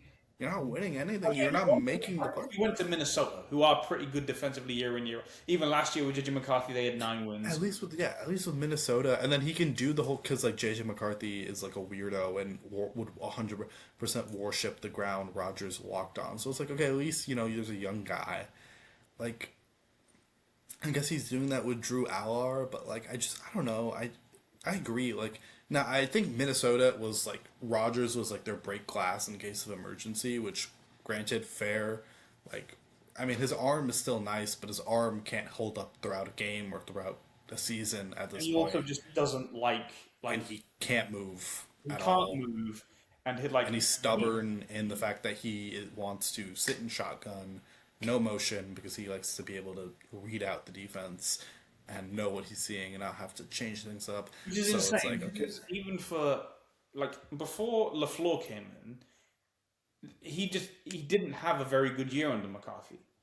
And LaFleur comes in because I remember he cracked his collarbone in half. He fucked you lot up with Mason crossbar stuff, and then he cracked his collarbone, and then he was shit that year. No, so he cracked his collarbone, then he missed the year, then he was shit the year after. Not shit, but you know what I mean. And then after that, LaFleur comes in, and then instantly 13 wins, and then he wins 2 MVPs. Like, it was. I think it's also helped by, I do think drafting Jordan Love kind of pissed him off in a way, and I do think that was part of it. But yeah, no, LaFleur asked him to do things that he didn't like doing, but he did enough of, and then, LaFleur is just also just much better than Mike McCarthy, who in like 2023, literally, CD and Dak had to go like, hey, so he is our only guy. We need to get him the ball. And Mike McCarthy was like, I haven't thought about that. Let's try using motion sometimes. It's 2023. It's like, okay, cool. Like, we got a real genius over here, in Mike McCarthy. Story But, of like, them, I swear to God. This is back when Undisputed was still quite new, and you guys hired Mike McCarthy. And I remember hearing the way that the hire went down was they were drinking whiskey at Jerry Jones's apartment, and they were like, "Oh, let's just sign the contract now." Like, what kind of decision making? yeah, What, you have a beer with him? he slept the night over at the Jones mansion. Cool. On the bright side with Schottenheimer is he seems to have a lot more stranglehold on the terms of like, so coaches for the most part, especially head coaches, they don't, very rarely will they, like, because they don't work with each position group, right? Because they got they're really detached. So they like to bring in their guys. Like if you're usually, pretty much always, a new head coach is hired, staff gets cleaned up. Just how it is. Yeah. Cowboys are not like that. Like they sometimes like I remember when McCarthy came on, they were like Kellen Moore, we like him. You got to keep him. And Matt Eberflus, who was abysmal for us, was actually hired. I think he now technically he wasn't actually hired, but he was actually hired because he remember talking about, oh, when I came into Dallas to interview for DC, we didn't know who the head coach was going to be. It's like, so the Jones hired you, and luckily, in terms of building out his offensive staff, I remember looking Clayton Adams. Knock on wood, he stays unknown again, a little less known. He's big in nerd circles, but I need him to like. I need you guys to stop talking about Clayton Adams. He's really good. I want to keep on to him for like another 2 years. It'd be great. So he was like able to bring in like just guys that were also the best for the job and guys he had connection with. The good thing about being Brian Schottenheimer, his dad was a really successful coach, and he's also like a journeyman. So he has a lot of connections. Yeah, he has a lot of connections throughout the league, so he was able to hire a really good offensive staff, but the defensive staff was not on him, and surprise, surprise, it was shit. And I think that allowed, I think the hiring of Christian Parker, like, there's no way Jerry Jones at the starting of the cycle, if you told him Christian Parker, he's like, I don't know who that is. Jerry Jones might still maybe not know who Christian Parker is. He's old, man. So I think the fact that Schottenheimer just knows how to work the Joneses, like he knows how to do that, and he's able to hire good staff. He himself, I think, is kind of similar to Kellen Moore, where I don't think he's really elevating the team that much. But if you can hire really well, and you're not devaluing the team, I think it's still a thing that makes you a good coach, and would probably make him our best coach since Parcells. But yeah, Mike McCarthy was nothing, and yeah, it's very weird for as good of a team. The stories of the franchise the Cowboys have had, we've had like really two and a half good coaches, where it's like Johnson, Landry, and then I guess like Parcells for like a year or two. That's not good, mate. That's not good. So your Super Bowl pick is? You're just going to Fuck go Chiefs Rams. Yeah, fuck it. Chiefs versus Rams. Chiefs over Rams. Fuck it. The most likely matchup I see in terms of like not being favored or in terms of if I want to be objective, is probably Rams Texans, and I do think the Texans are a team that can actually handle the Rams offensively. It'll be interesting to see. I like the Texans. I like teams that hit hard and have nasty defenders. And they can also, my thing is, I talked about this before, where it's like we lean offense over defense because of your defense. There's not really a lot of ways for you to, unless you're going to score. The Texans' defense is pretty good about scoring with the ball. So and they're also they create turnovers, and especially with the back to Stafford, I could see them getting home a lot. And with their pass rushers, you got Will Anderson. They added Clowney back, and then you have they added Clowney back. Yeah, they added Jaden Clowney. That's very unfortunate. I'm like 98% certain on that. Let me double check. But I'm fairly certain they added Jadeveon Clowney back. Because he gets to go alongside. He is. Yeah, they re-signed him. Man, they should bring back J.J. Watt, man. Fuck it. Isn't he like 40 years old now? That's fine. I mean, when J.J. Watt retired, he was still good. He was still maybe like a top. Yeah, he was young. He was still a great run defender. Still got after the ball. He retired just because his body couldn't take it. Like he did not retire because he could not play. He still played 16 games and he got 12 and a half sacks. 12 and a half, and he was still a great run defender. Like this was not like Fugazi 12 and a half sacks where it's like Von Miller got like 9 sacks last year, and it's like it's a little fake it's a fake 9 sacks, but we give grace. We give grace to all-time greats. Okay. Yeah. When Von Miller at like 35 gets 9 sacks, that's fun. When like Joe Schmo gets 9 sacks at 24, that's not fun. That's not cool. We don't rate that. But yeah. I never understood why 10 sacks is such like a hallowed monk. It's like that's barely over half a game. Like man. A sack is just well, a sack is pretty much the same as like a turnover, so it's kind of why.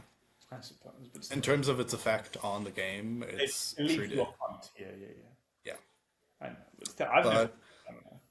if we want to talk about in terms of like decisions where it's like we feel fine about it, we don't feel a real way about it.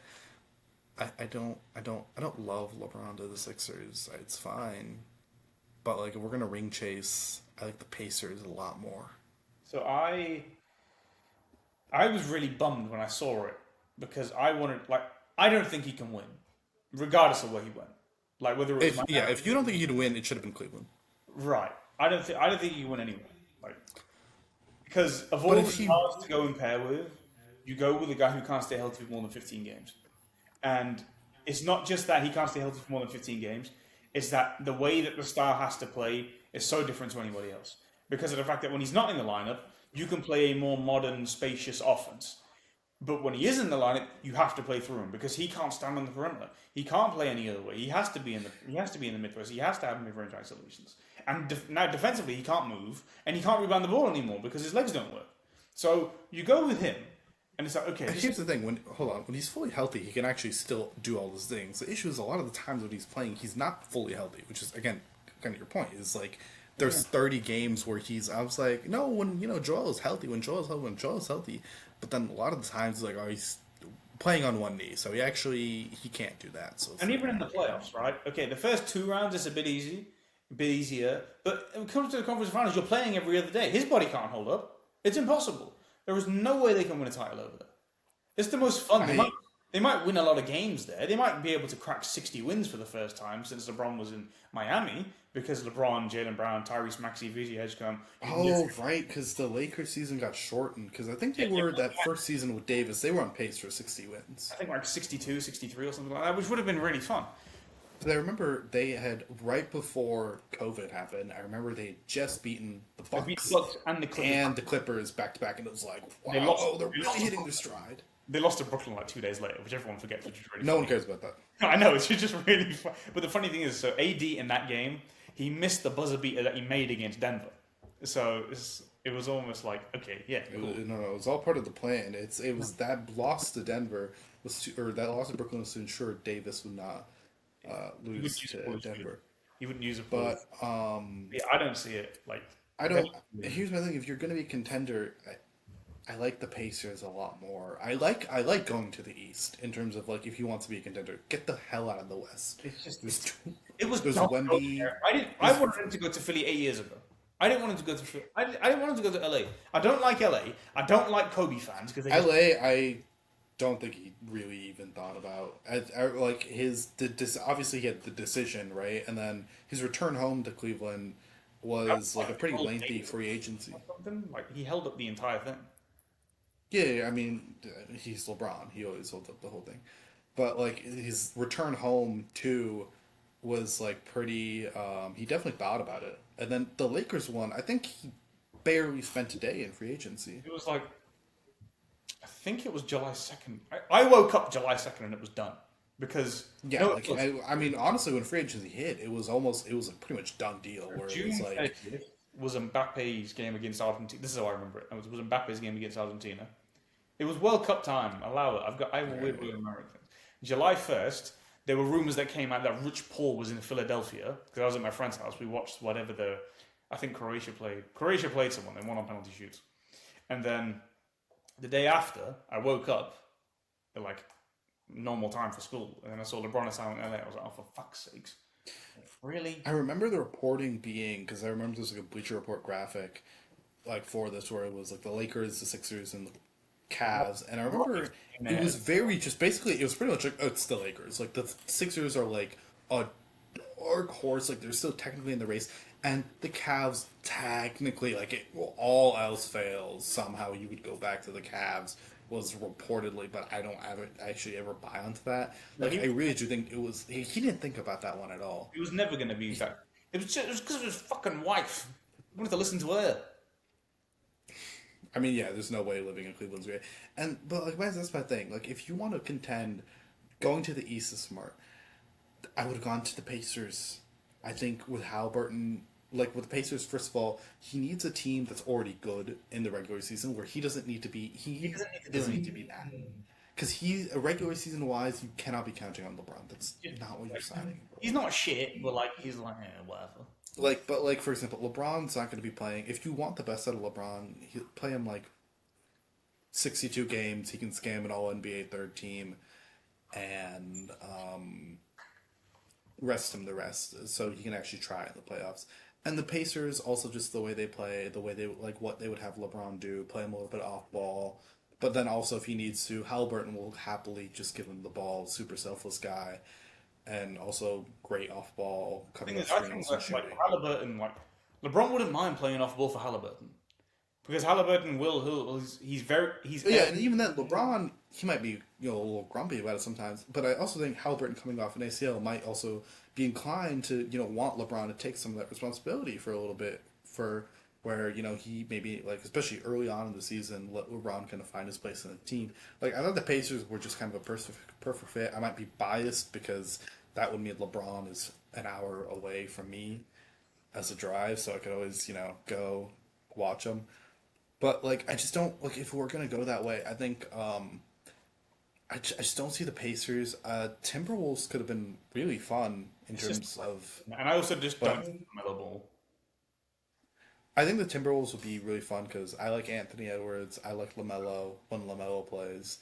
And then I think they're also going to be moving to the East pretty soon. Whenever the Seattle expansion, Seattle and Vegas are added I to the know he's West. probably going. I know there's a non-zero chance he plays forever. He can't afford to wait for that. That's happening in like a year or two. I mean, but like, I just don't get the Sixers, and if he wanted to really blatantly ring chase, go to the Spurs or Thunder. No one would care. No, and the MJ heads would care, but buddy, there's nothing you could do to win them over.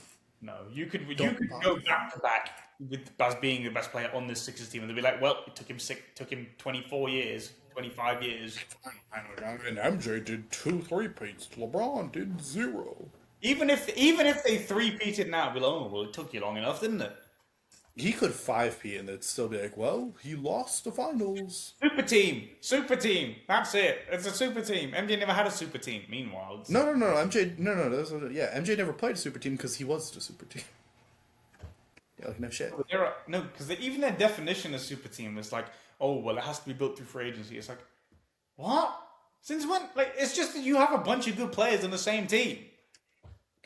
But like I just don't get like I thought if you wanted to blatantly ring chase, Thunder or Spurs would have made the most sense, and I still think honestly as a player he could still add to those things. The teams, Well, the he can just Thunder, run the offense late in games for the the Spurs. Thunder have and the Spurs half court offense is abysmal at times, especially late in games.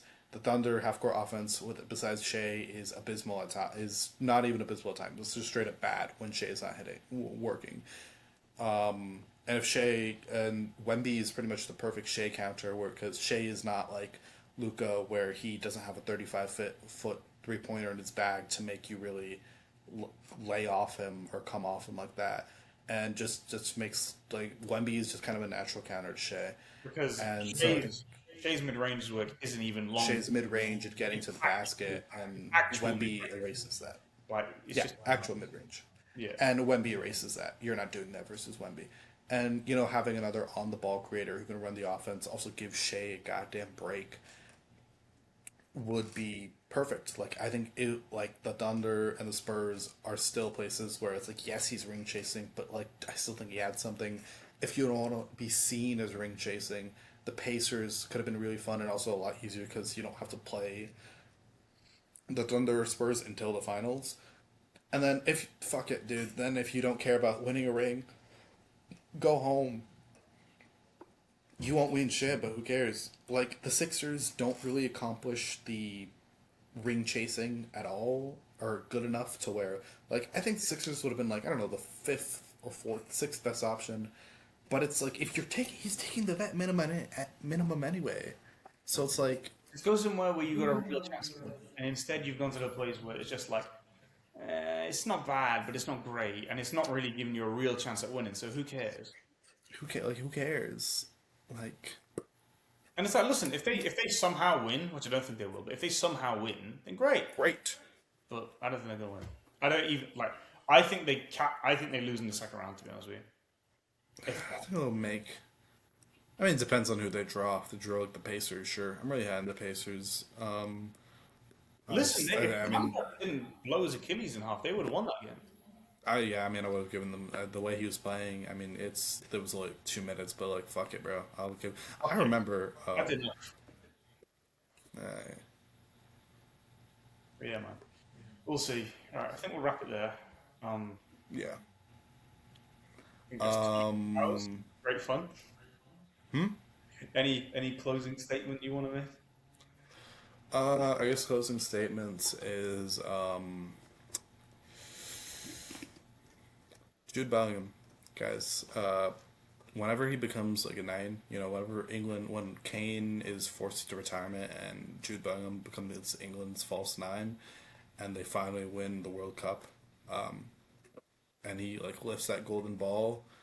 I don't care about the golden ball actually, but it's just kind of like what I say is like, hey, finally he's seen as the best player in the world. Consensus is that will be a great moment for me, because I assure you by then Kylian Mbappe will have not gotten his hands on a golden ball, and he never will. The American is leading the Jude Bellingham Englishman charge. Absolutely, He has more loyalty to the crown than most people from this absolutely. country. This, I guess he would overtake Henri. Actually, I do want to ask this. Mbappe never touches the Ballon d'Or. Does he overtake Henri as the best to never win it? For you, obviously I know, but like, I mean, I don't give a shit about it anyway, but I mean, he already is. I think he's better than. I don't know. Is he better than Henri? Yeah, I think so. At his best? Henri's international career is too much of a fucking black man. The guy That's true. Henri's internationals. as a solo guy was a fucking dog shit. Like Zidane wasn't there in 2002, 8, or 10, and it was just a fucking mess. 2002 they lose in the group. 2008 they get grouped in a fucking group of Romania and they don't even win a game. And then 2010, did they score a goal? Maybe they scored one. I don't know.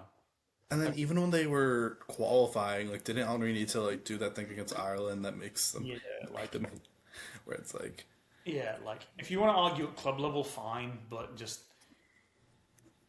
what you do as the best player matters. And Mbappe in World Cups, his worst run as the best player is just semi-final, and it's a third place or fourth place finish. yeah, fourth place finish, and Henri's was groups twice, and yeah, I think he's better than Henri. I think he's been better than Henri for years, to be honest. I don't remember what the like account name is. It's like that one City Ronaldo fan. Do you know who I'm talking about? Like he's a big Pep guy. It's like he's got like I think it's like Archer or something, where it's like a hat. It's like a guy with a hat and a blue background. Oh, or some that SV. Yeah, something as you get signed or something like that. Where it's like he's given me a great gimmick where it's like international footy is 20 years behind club football. Ronaldo FC, we were born in the wrong time. It's like, no. I mean, listen, hold on. Listen, if Ronaldo was coming through now and he wasn't being made, like back then, international players were still sort of forced to do everything. Like, that's the reason why number 10s are just so cracked at international level. From, Platini to Maradona to even Cruyff to all the other guys like Mateus and then Zidane, even Pirlo to a certain degree. Like all these guys, they were just on crack, and that's why forwards were just a bit shit because Ronaldinho couldn't do it, Henri couldn't do it. R9 is pretty much the only exception. Yeah, and he's just a physical freak. Like he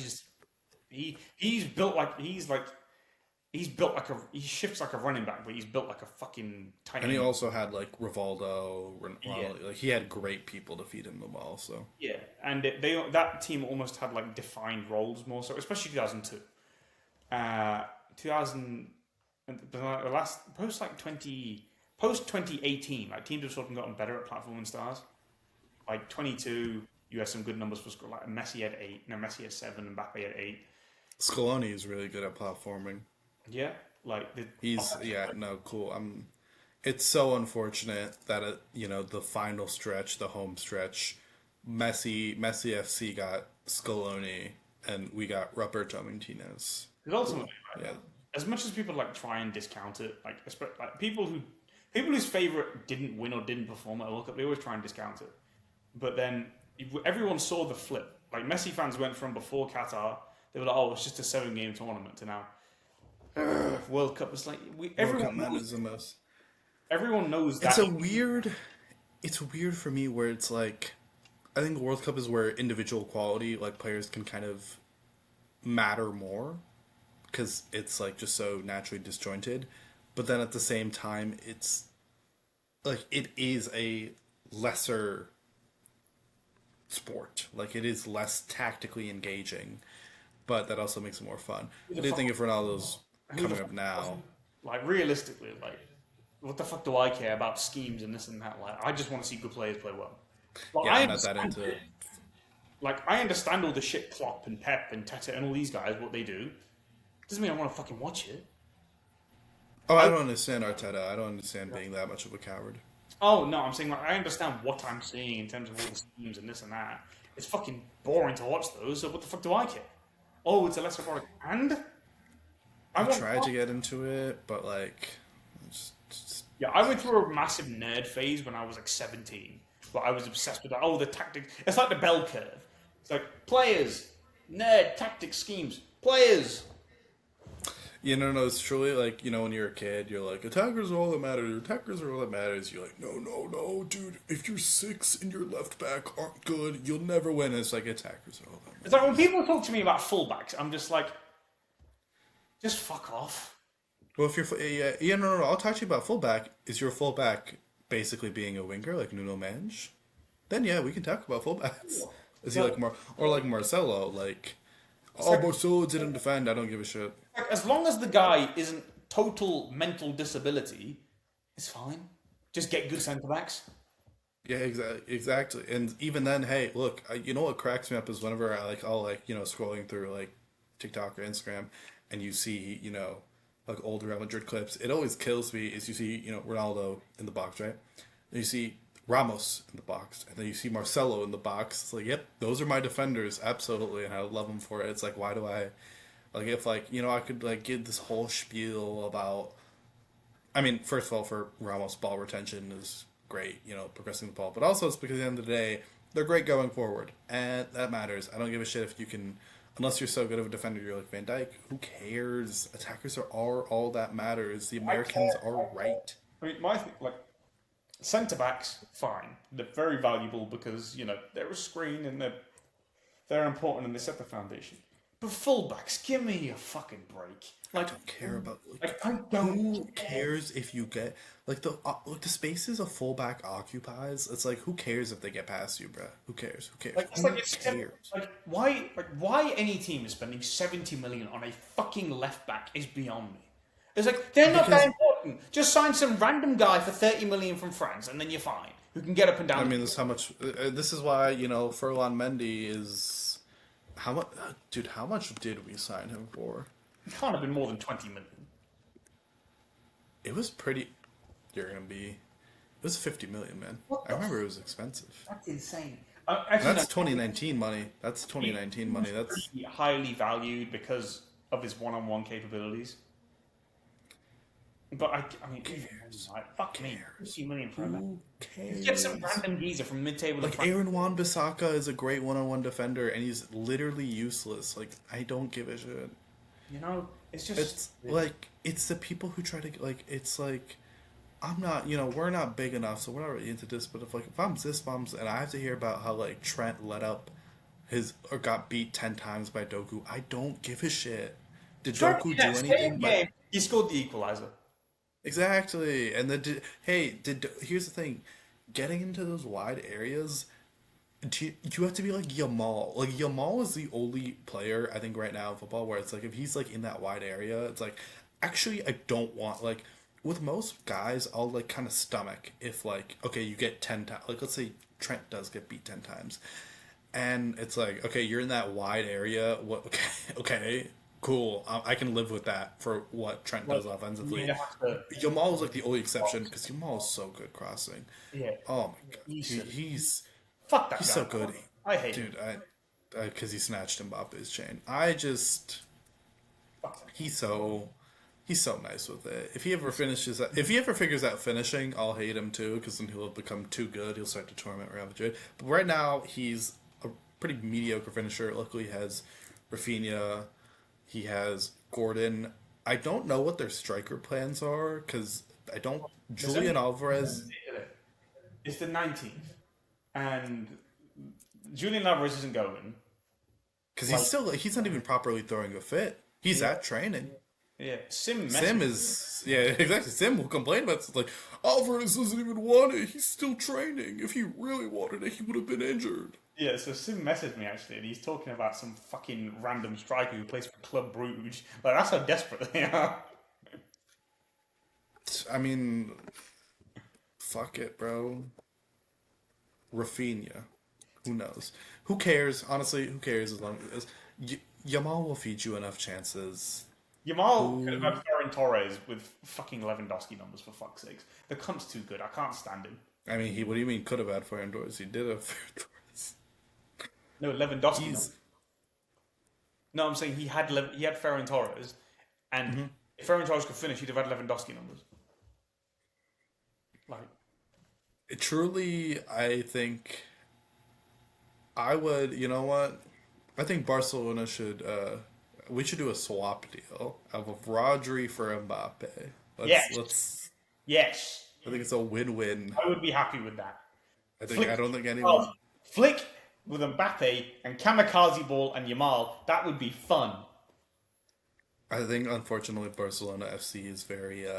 They have okay. This is a little bit of a tangent. I'm sure you and have talked about this, but the whole Barcelona ethos. My one issue with Barcelona is like I think it is like they're like this is the only way to play the game. Bullshit. And like that's why they don't rate like a Jude or like a Ronaldo. Where like part of it is because like the Real Madrid players, sure, but part of it is also just because like those are players who are like we're bigger, stronger, faster. Basically, they're too tall, strong, and handsome. That's the problem. Look at Gareth Bale. Okay, he's not handsome. Whoa, Gareth with the short when he was like not a hobo. He wasn't bad. He looked good. He was When he had alright. short hair. Yeah, but he had this in his first year. Okay, at Spurs he looked good. Spurs he looked good. First year at Real Madrid, he looked good. He had this weird fucking like weird sweep back thing, but the hair looked weird and shit because it almost like turned into a mohawk. But yeah, Bale wasn't bad. I was rocking. I don't know, big rocking with Gareth Bale. Very unfortunate. It was because I was like, oh, I remember I was like, dude, we have Ronaldo on one side, and then we have baby Ronaldo on the other. Why? And then he stopped caring. Unfortunately, Perez would rather shoot himself in the testicles before he gave up Mbappe. I don't understand the fast. Well, I mean, He needs his guy. I guess we should actually close on this, where it's like, why his obsession with his guy? Like, it was just, I think part of why Jose's back is because at the end of the day, Jose was his high. Like, after all, Jose was his first real big hire. Because getting Jose in 2010 was crazy. Yeah. Like, that's a crazy thing. That's like if Sean McVay He just won another. left. Right. Yeah, he just beat Barcelona. It's like a crazy get. And I know Ronaldo was negotiated by his predecessor. Like he had already. Perez was the president when Ronaldo signed officially. He was a president officially, but like the deal was pretty much done in 2008 It because was done in the winter. There's been images of the contract and all, and Perez tried to scupper the deal. Well, yeah, and then you remember 2009 Ronaldo was like, I feel like a slave. It's like okay. No, that was 2008, but yeah. Yeah. No, 'cause Or Ronaldo- after the Champions League. So what happened is that Ronaldo signed the contract, and there was this big cancellation fee or whatever, like 25 million euros back then, and Perez was being such a dick to him that Ronaldo said to his agent, he was like, "Fuck it, I'll stay here. Just let me stay here, because this guy's a cunt." And Mendes was like, "You fucking cunt! No." I'm getting agent commissions here, and you have to pay it out of your fucking pockets or not. You have to go now. And then Ronaldo's like, fuck it, I'm not paying, that much. I mean, even then, there was like that. The amount of times Ronaldo almost left Real Madrid is hilarious. Him and Pérez just truly never got along. He was supposed to leave in 2013. So 2012, he was throwing a strap at the start of the season. 2012-13, and then he was meant to leave. If that fucking Scottish prick had stayed, he would have come back to United. If he stayed for one more year, Ronaldo would have come back.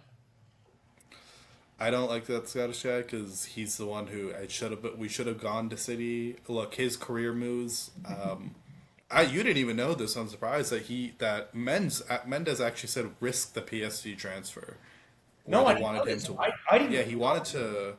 Yeah, he wanted to wait until, or Mendes was like, "Is probably, dude, we get to be PSG, we get to be with Mbappe and Neymar." But then PSG didn't want they were like, "We like Mbappe and Neymar, but we also don't want to," because very clearly, Real Madrid were like, "Okay, who to replace Ronaldo with? Who are the two guys on our list? Neymar and Mbappe," because Neymar just functionally that should have been a Real Madrid player. Yes, I don't care. Absolutely. People are saying that, oh no, he's Barcelona. It's like, no. The glitz, the glamour, the swagger, the way he played. Perfectly Real Madrid. It's such a shame he never... Listen, Barcelona always had the ugly superstars. Madrid always had the handsome ones. Think about it. Luis Figo. Zidane's a handsome, bold man. Like, R9's ugly. Beckham. I mean, Zidane's has like aura and is French, so kind of. That's Ronaldo. Beckham was signed only for his looks. Like even Mbappe's not ugly. Vinny's a bit chopped, poor bastard. But Oh, what do you mean? We got in surgery, bro. We're looks maxing. We're looks maxing, bro.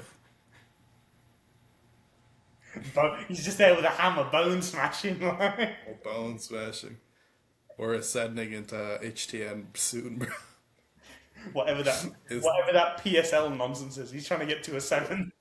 We're getting to a 7.2, bro. It's so. I don't know. Raps. We should probably get off here because I don't know what the fuck this looks maxing bullshit is. All I know is that Clavicula takes fucking crack or some shit to try and keep himself lean. Yeah, but let's notice how the best footballers, Cristiano and Jude, true chads. But then Messi and Maradona were just gorms. I don't know. Maradona was solid looking. He was average. He was average. He looks like a bit of an old woman at times, but yeah. And Messi. It was the coke. Huh? It was the coke, man. And then Messi just looks like a goblin. Like he had a couple years where his hair and his beard was shaped up quite nicely, but 2015 it's like that around that. Neymar probably was like so Messi. This is skincare. This is how you brush your hair. Like this is how you do it. And I'll give you my barber. And then Messi was like, oh, well, you're gone now. I'll go get this one. And now he's just got a fucking weird shaped head and shit. I hate that guy. All right. Only what? I think we're approaching 3 hours, so a little shorter than last time. Let's go. I think like 20 or 30 minutes. But listen. Next time we'll get it down. Look. By 5 times we'll get it down into a format where people will actually watch the whole thing. I don't think we ever will. Right, we'll talk to you next time. All right. We're going to figure out one with Anish and Ziz at some point at the same time, and that'll be a fun one. But I don't know when that's going to be. I need to speak to Ziz and Anish about times and stuff. But yeah, we'll talk to you next one. Hopefully, if you've made it this far, then we really appreciate the viewership. I'm not appreciative at all. I'm kind of concerned, actually. Anish, be nice! Right, we'll talk to you next time. Bye-bye.